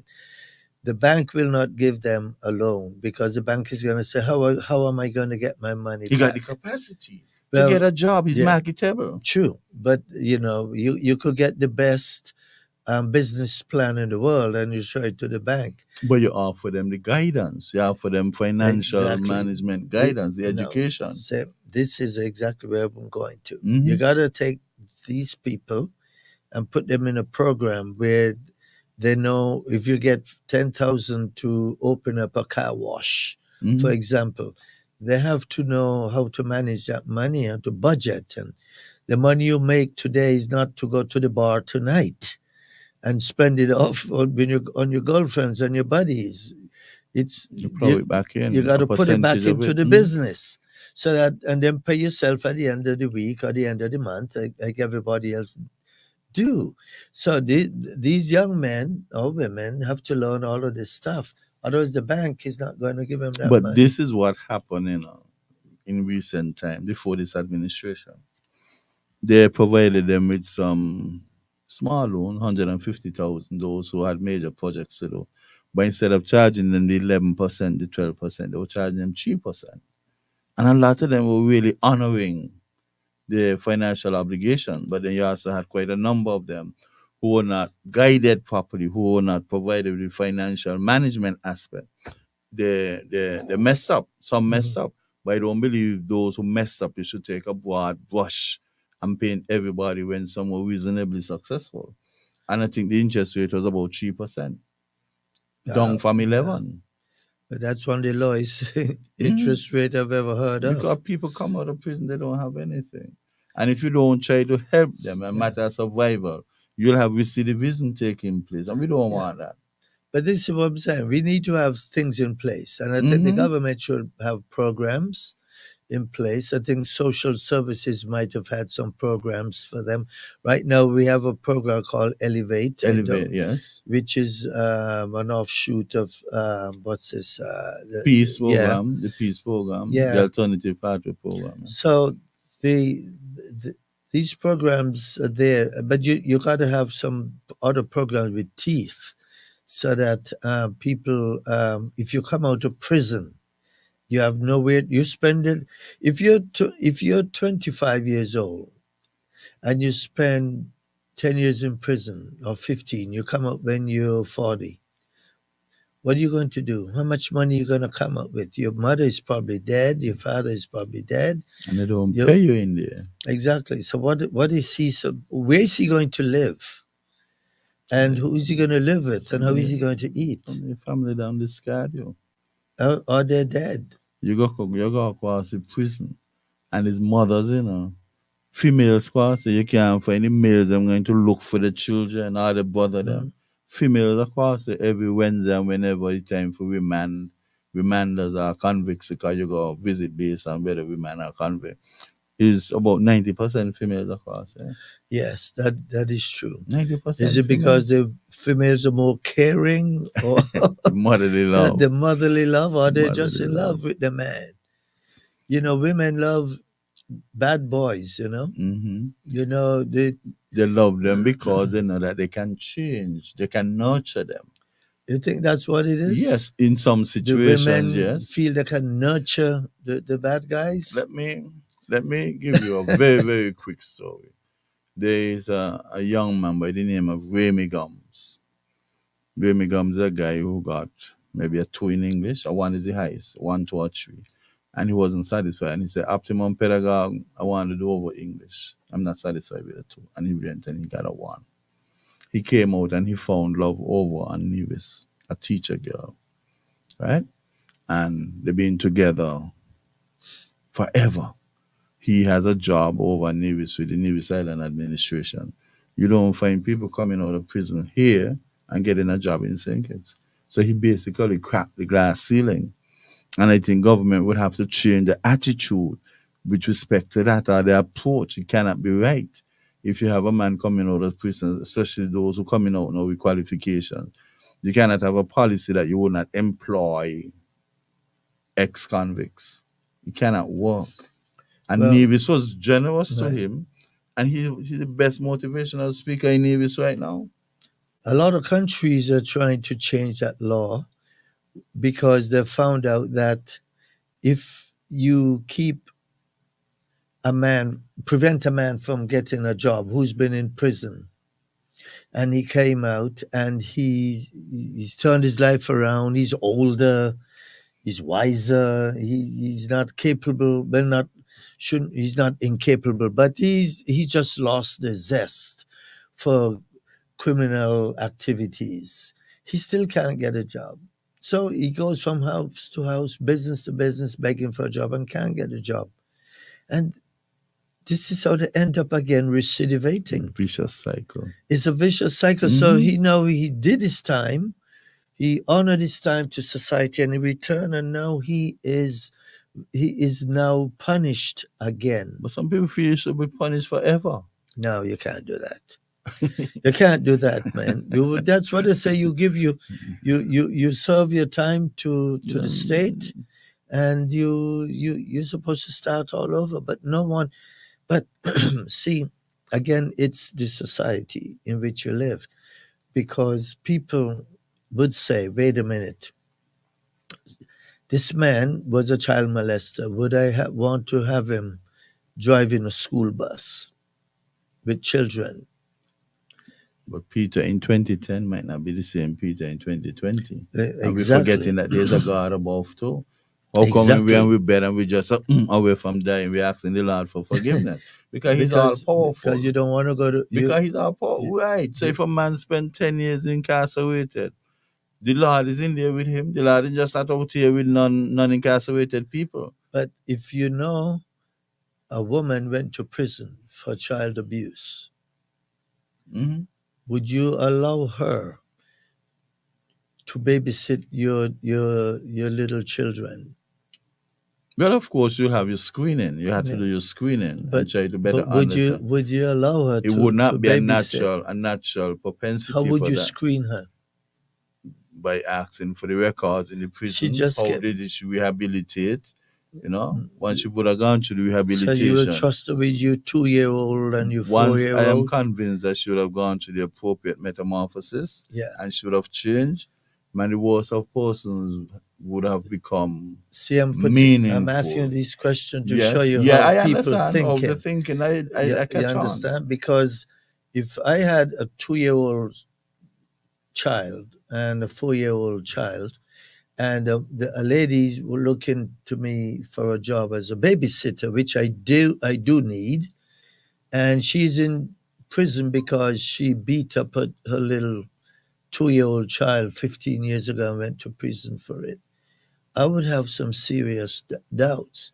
Now, you can say, well, she has been rehabilitated and everything, and you can bring her on and see if you can get her to come work for you and see what you do. But the problem would be, would you be willing to take that chance with your 2-year-old and your 4-year-old? Because I'm forward thinking and creative, I would ask the appropriate questions. Yeah. The majority, on average, person wouldn't really want to do that. You see, now I asked you that question for a particular purpose. I could have asked you, if a man went to prison and he spent some time in prison and he was a carpenter, and he came out and you're building a house and he wanted a job to work on your house, would you give him a job? Who contractor out here better than Warrington Phillips? Who is he? He works up the camp. He would have constructed a main building in the center. He's building the gym at the camp right now. So you would say it'd be easy, because if a guy is a carpenter and I'm building a house, he went to prison for stealing or doing something, and I will give him a job. But you will not give him a job when it comes to, you will think about it more deeply when it comes to your children, your most precious. I understand, yes. You know, if a man went to prison for rape and he came out of prison, he came to you for a job, he wants to do your landscaping. He wants to be there every Monday, Wednesday, Friday. Or he wants to be your pool attendant. You become once a week. But your wife is at home all alone while you're going to work. Would you take that chance? On average, most people would not. Yeah, On exactly. average. So you see No, I why I throw understand. this scenario at But I you, could right? check back at you too because look at how much money the Catholic Church is paying out for the molestation of the preachers and so in the past. And some people didn't want to complain about it because they wanted to protect the image of the church. And then when you look, when somebody reaches 45 or the parents died, they realize, well, no, I could come out and say what happened. But then know the story, you go and you Google it and you see how many millions or billions the church would have had to pay out. But what happened? You still got people flocking the church every Sunday. Well, your religion Yeah, is a hell of a thing, yeah, you and we still have all people, yeah. they're not going to church because of the priest. They're going to there because they want to feel good. I'm a Moravian. I go to church a couple when I get a chance to. When I get a chance, I go. I don't sing. I don't beat a tambourine. I don't jump up and dance. But I go so that when I leave there on a Sunday, my whole week I feel refreshed. Refreshed. You understand? So when you hire the guy, the former inmate to do the carpentry work, you're not concerned about him. You're concerned about the carpentry work being done. Yeah, but Just like how you don't go to church he because of the cannot hurt. pastor, He cannot hurt my house. But a child molester could hurt my children. but priests can do the same thing. No, but you're But not you don't spending know. time with the priest. You Yeah. you go into church, you sing, and you leave. You pay So how your they get offering. opportunity to interfere with the youngsters? And once ago they only did it to boys, now they're doing it to both boys and girls. But if I had a child who were that age to be an altar boy or something, I probably would not allow him to go to To that to particular church. to any church to be around a priest, just because of the propensity for these kind of shenanigans. Especially when they're asked to be celibate. They're not getting involved, they're not supposed to marry, but then But most pastors and priests means well too. So let me say that most of them do mean well. It's just that again, you have that 10% who cannot keep their eyes to themselves and their hands to themselves, and they go out and they do these things that cause shame and embarrassment on other pastors and priests. Would not you just a agree? few, hundreds of thousands of The 10%. hundreds of thousands of persons would have done this, and some of them doing it for years upon years upon It's years. still about 10%. But we still go to the church. We still dress up our children and expunge. What You're about the expunging? You'll be aware that every kitchen cannot make it in St. Kitts right. because of different reasons. Hmm. I might be a chemist, I want a job, but there's no work, so I have to travel overseas, migrate, and explore the greener grass with respect to that particular field. Yeah. Now, we have persons here who, some of them were not really in favor of the peace in the first place. It wasn't 100%, could have been about 80. So you still have that 20 who resisted. Now, whatever would have happened, you realize, well, people trying to escape the situation, but then they cannot escape while being here. Something you have to change the environment. Hmm. What is your view with respect to expunging people criminal record for the mere purpose of them, especially to move out of the environment? Well, if you have a criminal record, it can affect you. Mm-hmm. I shouldn't say can, it does Yes. affect Mm-hmm. the individual. And I do believe, come back to what we are speaking about, rehabilitating prisoners and setting up programs for them to, when they come out, to be able to succeed a life, a crime-free life. I do believe that this is something that all governments should do.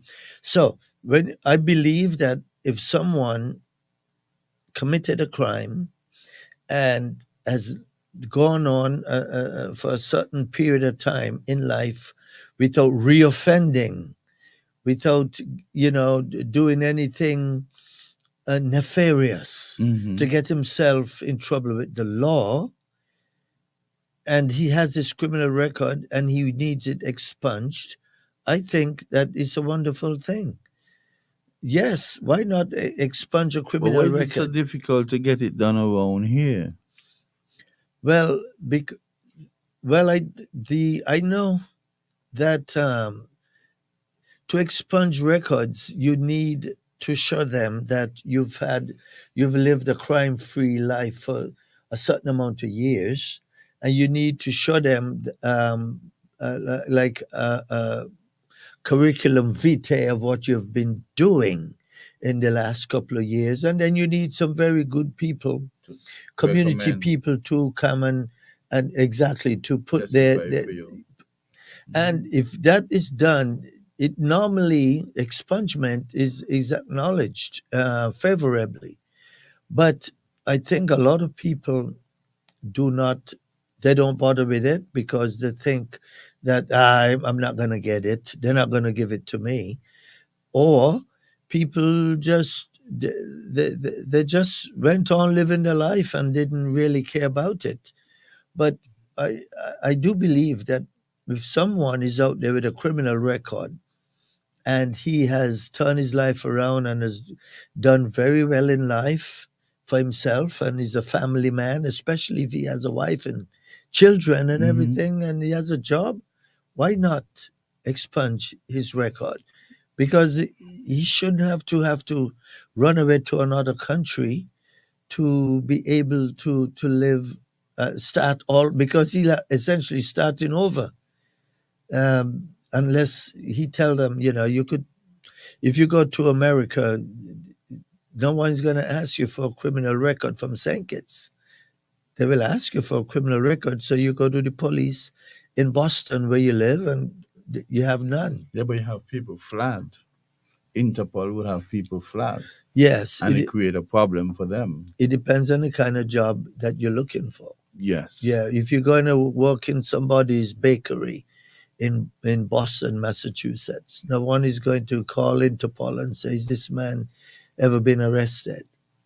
But if you're going to go work for the World Bank or the IMF, they definitely will do that. They want to know your whole resume from the time you were born until you applied for that job. But what you find happening too, they might expunge somebody's record and the person travel as a result of being freed up Yeah. from that. But then Interpol still got them flagged. So we got to Int- work in unison. yeah. Well, Interpol will not do anything to you. Then you're flagged and they'll watch you.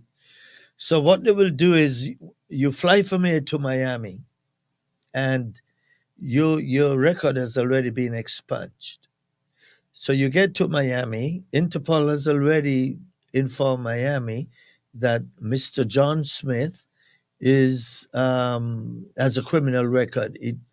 Whether it was expunged or whether or not, they don't know, but you will go through, the immigration will know, the customs will know, everybody will know, except you. You will not know that they know.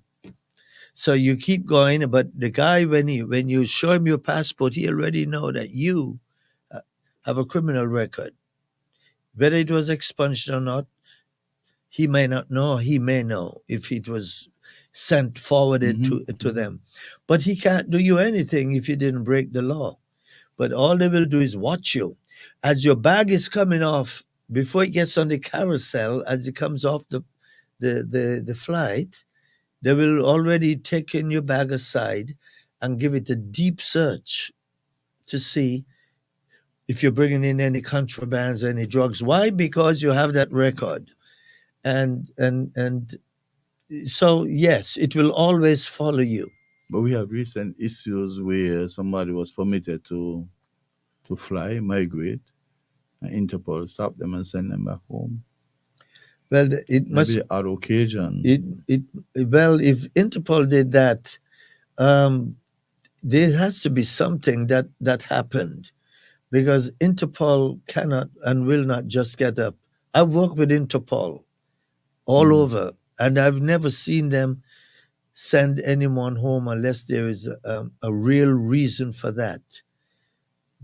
Something had to have transpired for them to do that, because they cannot just get up and say, if you left your country, it meant that um, you're qualified. But you got porous borders. Uh, They got porous borders. yeah, no, you're not gonna. You have to leave your country legally and With illegal. legitimately. Yeah, and people change their name too. They Peter Clark might become Clark Peter. or John So, Peter. right, and they go, Yeah. you know. Yeah, but that is why Interpol has got to be so careful of these things, and they really do good. Let me for your listeners, don't mess with Interpol. Interpol fingers run deep. Tentacles, The right, tentacles man. are Right. very deep. Mm. So if you know, they'll be watching you, and you will never even know that they're watching you. Interpol. I work with them, and they're very professional, and they're very strategic in what they do. They don't just dabble with things.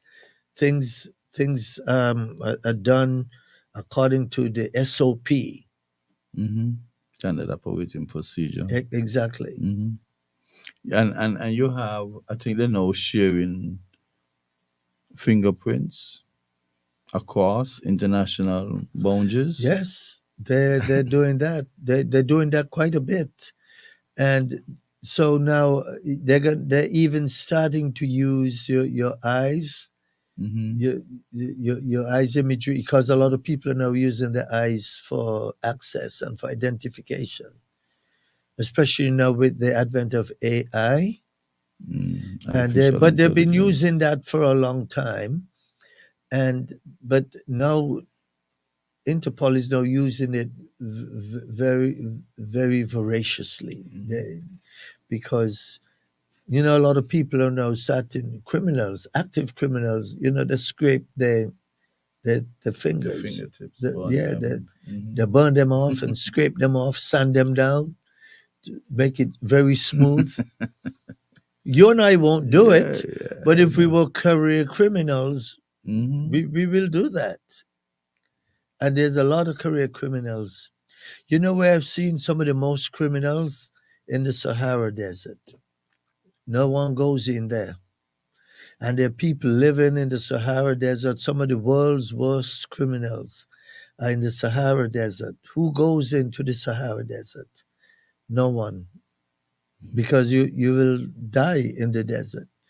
But these guys have adjusted and adapted to life in the desert. And if you're flying up a helicopter, they will see you before you come. If you're driving a truck or jeep, they'll see you before you get there. So, but they live happy. They're very happy where they are. They have an abundance of wealth, and they're doing well. You may say, "Can you spend it here?" No, but they don't care about spending it. They can get a helicopter to bring in all the food and wine and drinks and beer and all of that stuff for them. Alternative sentencing. Alternative sentencing. Good thing. It's a good thing. Maybe it's a thing we should adopt here. Encourage more. Yeah. And you know what it's for? For your listeners, it's designed to keep people out of prison and to keep them at home, so that they can turn their life around. But these are for crimes that are not considered very dangerous, like homicide, rape, and sexual Maybe a battery. sentence that is normally carrying a 5-year term. All of those can be alternative, a suspended sentence. Yeah, you put you on probation, community service, or they can even put on an ankle bracelet on you. We have those around here. No, we have intentions of getting We any. are going to get some. We have. It's yes, we will get some, because it's a part of the system too. Because some people could be on bail, and we can say you cannot go here, you cannot go there. Or if a lady took out a restraining order on you, They will put that ankle bracelet on you so you don't get too close to her, and you can't. What about she getting close to you? If she got close to you, that's one. How do you know who got close to who? You see the kind of complexities that could be involved. Because she could come at me and I got to run up the road like a clown. Just keep running, make sure 100 meters away from her. Yeah, well, just run away. Run away from her And she keep because running because she wants you to get in trouble. no, People but are the well, people will see. People will you see, get better and hope somebody will come and say. yeah, people If will you see see. something, Yeah, say something. yeah, people will see. If she came after you, Yes. you will be able to just move away and let her follow you. And there's CCTV cameras in places, and the, that's evidence. It'll pick up that look. I was here. Now, here's where you'll get away because it will tell you could only go from here to there. Mm-hmm. And if you violate that, they will know. So if they say you cannot go past 200 yards away from your house. Mm-hmm. So if you're at your house and the lady came to you, they know that you were in the proximity of your house. You were well within the standards that were set for you. So she must have had to have come to your house to bother you. So you don't have to. It's not like you have on the bracelet and you're walking all over town. There are parameters that you can go to and cannot go. So the ankle bracelet is not a bad thing. People don't like it because it's embarrassing. Or you can put on some is socks. it that visible? Well, you can put on socks and put your socks over it. But yes, it's visible if you're standing there and your pants were to ride up over your ankle, people can see a bulky object around your ankle, and they will figure, well, it's either you got something, you have swollen feet, or you have an ankle bracelet on. But good news is they're making them smaller now. Smaller. Yes, They used to 20 years ago, those things were as big as this microphone, man. and embarrassing. Very embarrassing, very embarrassing. But I could imagine lawyers being in court trying to resist that. So when this person that a flight ways, you'll be cooperating, so there's no need. Well, it's most of the times it's a term of bail because they may say, okay, I'm not. Your lawyer said you're not a flight risk, so I'm convinced, but not totally convinced. So we'll let you go. We'll grant you the bail, but you must wear that bracelet, and that's where they get you. And some of them are just refuse to take the bail and just go back in prison. But a lot of people, And that would run up the food bill. It would be a burden to our treasury. Well, a lot of people, there's a word called institutionalization. Mm-hmm. That you love being in prison. If you went to prison at the age of 20 and you got out the first time at 40 because you spent 20 years in, and you get out, you may not be able to adjust on the outside. You remember I said your parents might be dead, your friends are gone, you have no way to live, you can't get a job. So what do they do? Technology They could go have gone back. past you. Everything, even the cars are different. There are people who coming out of prison right now who have been in there since the 70s and 80s who have never actually touched a cell phone. Yeah, I saw them playing with this guy, giving him something to telling him it's a cell phone because he was in there for years. Exactly. And he there talking, but he didn't understand that it's not a cell phone. Yeah. People take it for granted. Yeah, just what I'm saying. Yeah. Is institutionalization. Once you're in there and you've been in there for a while, you stay in there. You know nothing about the outside. There are people who went into prison when they had those cars from the 60s and 70s with the big tips, wing tips that you see in Cuba. Yes. And now that they're out there, we have electric vehicles and all of these people, they can't catch themselves. So if you've never seen a cell phone, you've never seen or touched a computer, you might see it on TV, but you never had a tablet or a laptop because you never had one in prison. And you come out, you see a laptop, you say, whoa, so this is what a laptop feels like. Right, and that is why people are traumatized. Exactly. Why aren't we doing more to facilitate the guys and before they come out? Because they're traumatized. A lot of things gonna leave them. The good example is the motivational speaker that we have. He came out and one time he called me. He said, after my pedagogue, boy, I got something good to tell you. I said, what? He said, boy, I fried an egg this morning. I said, Fried an egg. He fried an egg. And he said, boy, you don't know how happy are you feeling. Then he said, guess what? He said, but I had to call the madam to guide me how to use the stove. And people take it for granted. He spent 10 years in jail. He was given a 15-year sentence, but it's 2,000. Right. And Remy just did not know how to operate because he was down the children home first. So he never had access to using the stove. And after spending 10 years and coming back out, he just didn't know which knob to turn.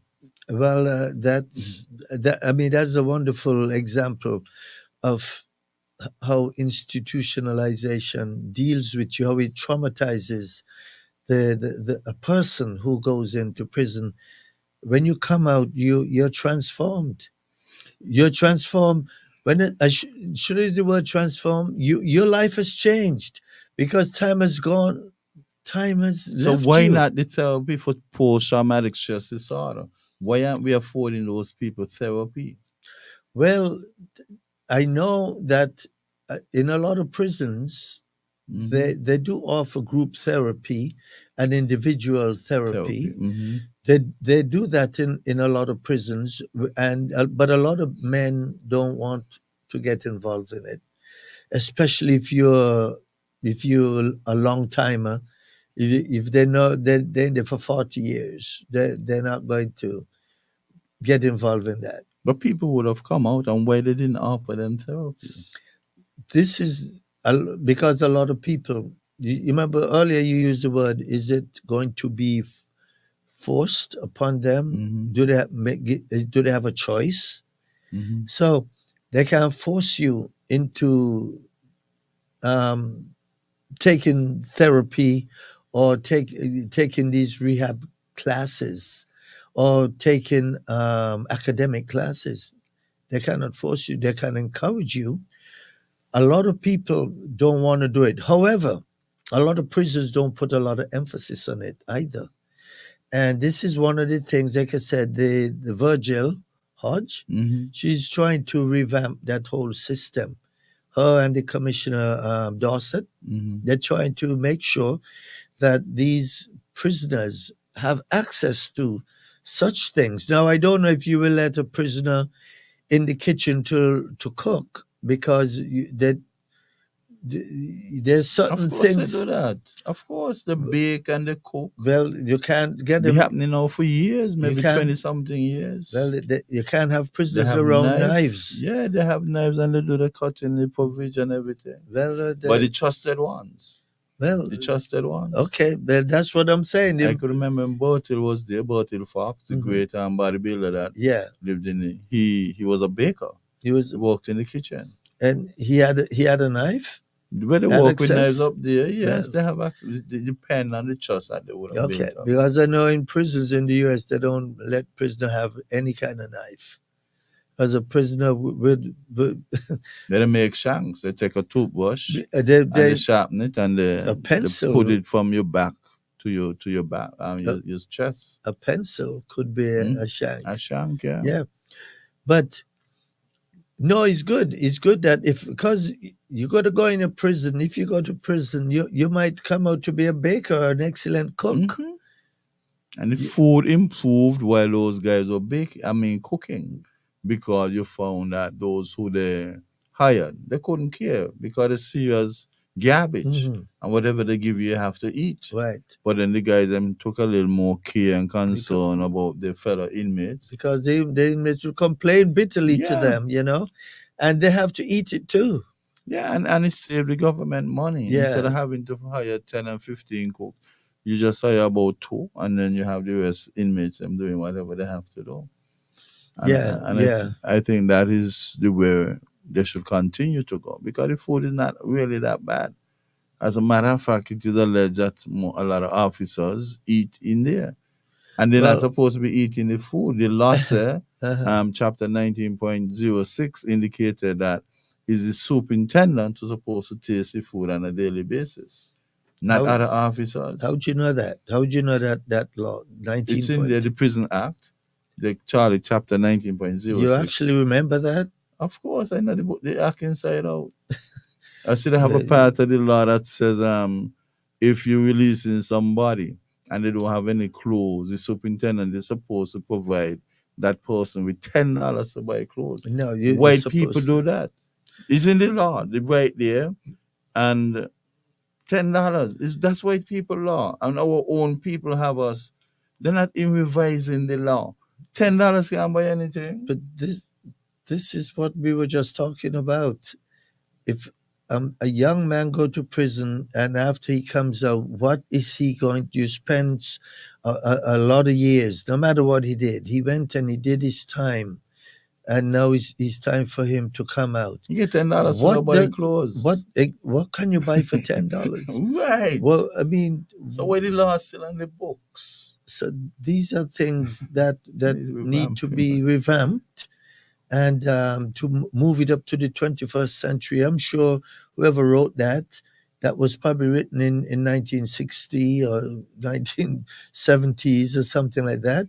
But we're in the 21st century now, man. 18, not 19 Yeah. and 1824. Yeah. That's why they call it 1840. 1848. 1840. Because that was built to house only about 60 inmates. Yeah. Now something have inmates up to 300 people incarcerated. Yes, they did put on another two pieces, cell 25 and cell 26. But and that structure needs to come down. You all have to see about building a solid prison, a correctional Well, there's no facility. doubt that one is needed. And I hope we get one soon. It is powder. Powder, you hit Yeah. it and the powder them drop Yeah. out. If an earthquake, God forbid an earthquake comes, that's it. Drop in on everybody up there. We do need a prison, and I really do hope we get one soon. I saw the building plans for one, and it was an excellent design. It was designed by one of our local Stacey architects. Hobson Yeah, over at S Church. yeah. I mean, when I looked at the plan, I even asked him, "Where did you learn to construct draw a plan of a prison?" Because as a criminologist, we teach corrections. That's a part of the curriculum. So one of the things it says about prison plans, there are different kind of prisons. Whether it is circular, is longitudinal, depends on The extent of the security, maximum security, exactly. semi-maximum. Some of them have female on one side, men on one side. Some have female prison altogether separate.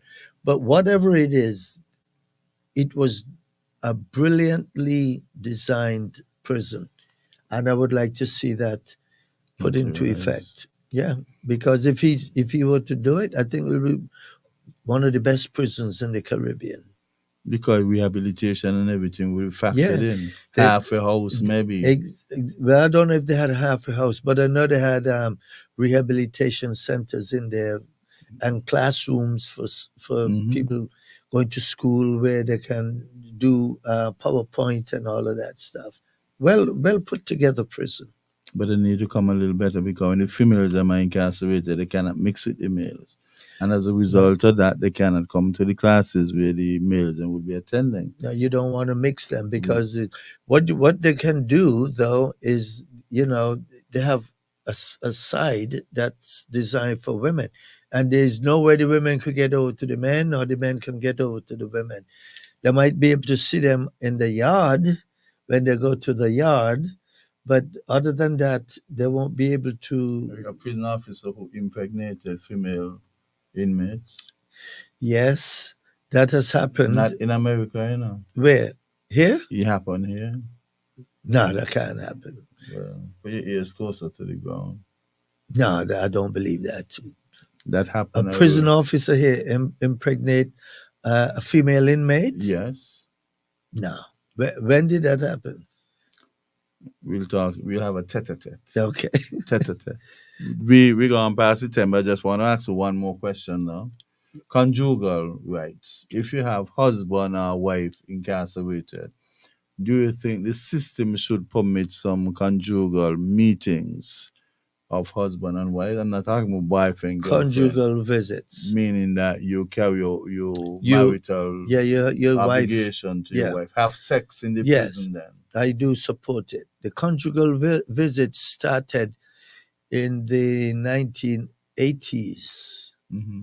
And I remember, I think it started in California. I think that, but when it started, there was a lot of opposition to it. Mm-hmm. And people were up in arms that how dare you? This man is in prison. Is he And wife? well, it turned out that the conjugal visits ended up being a good model. Therapy. For one, it kept the family together. It kept the family together because his wife could go and visit him. You don't get it every week. You get it maybe once a month. The visit, Mm-hmm. and she come and she get to spend some time with you. And first, it was just you go in, you get what you want, and then she leaves. But now they extended where you have overnight visitation. Did you know that? No. Yeah, you can get overnight Mm-hmm. visitation. However, you had to be a model prisoner to get those kind of privileges where your wife could come and spend the night with you. What it also did was it made the prisoners behave. If they wanted to be able to see their wives, you must behave. You cannot have any black marks against you, otherwise you lose that privilege. It also cut down on a lot of homosexual contacts Yes. because guys in there were if you in there and you ain't getting any Yes. you any port for a storm. Yes. And but if you know that your wife is coming once a month, you can kill yourself when she comes. But it cut down on a lot of homosexual activities as well. And overall, it is now a practice model all over the United States and in many countries all over the world. They're now doing it. So what about encouraging our government to start doing that? Where they're As a gonna do national, it? huh? Where we To do? find a room we have in a new prison being built, they Well, should have a room for that. when you get a new prison, you can do that. But 1840 doesn't have No, that kind of means I for that know, but we're not intending to stay across 1840 for the next forever. 5 years. True, We but should be out of there but by 2-3 years. that is not a bad thing. All those guys who in there for life, if he's got a wife, this is something good to that they can strive towards. This once a month visitation by the wife, and it's not a bad thing at all because it has worked. Let me put it like this: there's ever nothing bad has ever been written about conjugal visits. Mm-hmm. Only good things have been written about it. So it started off good. It started off rocky, like I said. A lot of people were up in arms about it. But it turned out to be one of the best things ever. So I agree with conjugal visits. When we started doing exams outside for the very first time, I organized for the superintendent to have them get some lunch, let the family members bring some lunch. And when once you get in lunch from outside, you're all excited Mhm, because it's much better, presumably, than the jail food. mhm. And we over at the examination center or the training complex. And this guy saw this female going back to the gate. Lovely configuration. So he psst, psst, because they either catch fire. Inmates either catch fire whenever they see a badly configuration that appeals to them. And he did, and the person came back. And guess what? Was his sister, Really? He hadn't seen his sister for years. was his sister. He didn't even know that. Yeah, and she tell him, "Mommy send some food for you." Wow. You understand? And So because, you see how things could happen. well, when I was teaching in, in California, we used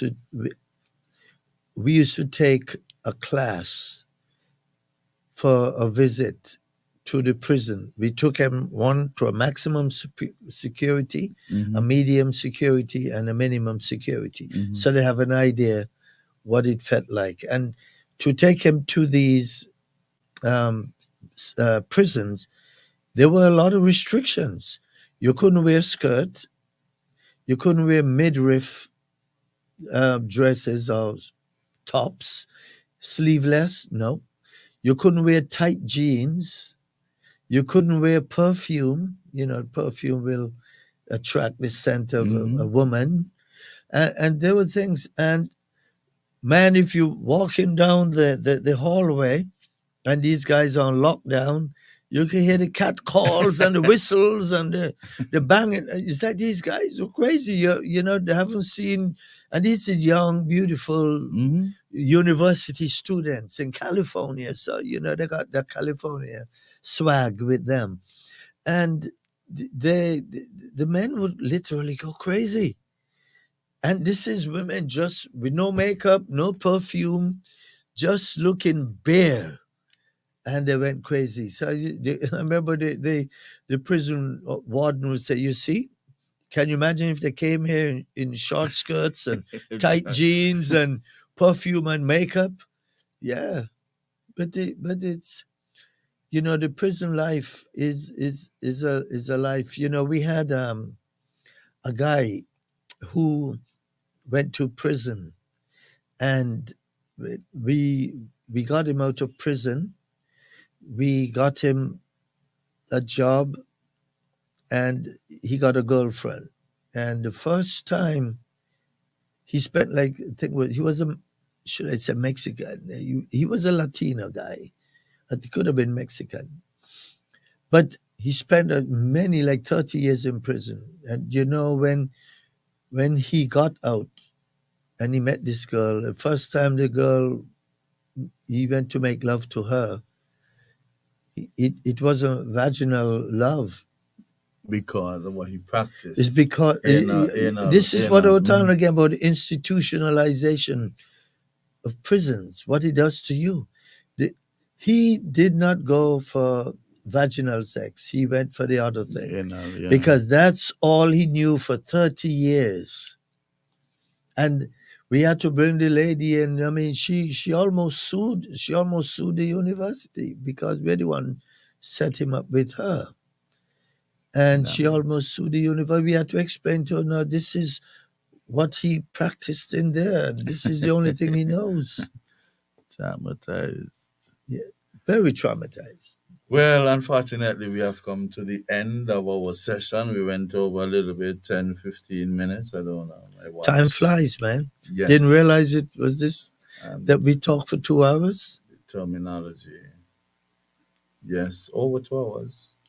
Yeah, so it was nice having you, and I'm hoping that the general public would have gotten a better insight as to what your role is, as or your roles are as a national security advisor.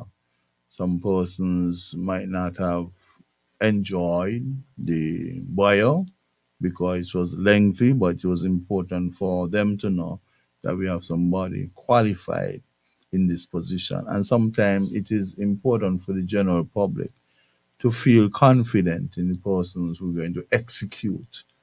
You understand? And people could only feel as comfortable and less traumatized if they know that the person at the helm is sensible, smart, wise, intelligent enough to bring about the changes that society is looking. Mhm. And I guess after tonight, they could rest assured that, and especially based on what you said, that they've been doing things expeditiously, getting the perpetrators them where they belong.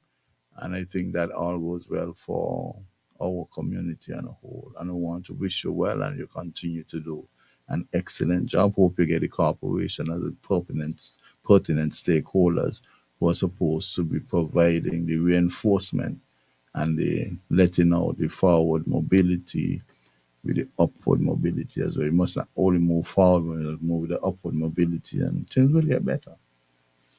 Well, thank you. Thank you for bringing me. I hope we can do it again another day. I enjoyed the time here with you. I didn't even realize 2 hours Would have have gone. Engineer, you didn't let us know we went over. You're probably sleeping over there. We bore you to death or something. But let me tell the people out there, we are doing our best. We will get a handle. We are going to fix this situation. It is not a one solution thing that we are dealing with. Is a multi-complex. It is complicated. There's things that happen from when people are small, and the things that happen in the homes, things that happen to them along the way, peer pressure, sociological problems, things that have taken our youth and taken them down a dark road. And it is up to us to try to fix it. We will fix it. But we're not going to wave 40 years of criminal activities away just like that.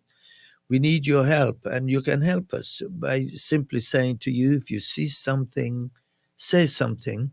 If you're afraid to talk to the police, then go to your pastor, go to somebody in your community who you believe that you can trust, and tell them so they can pass it on to the police.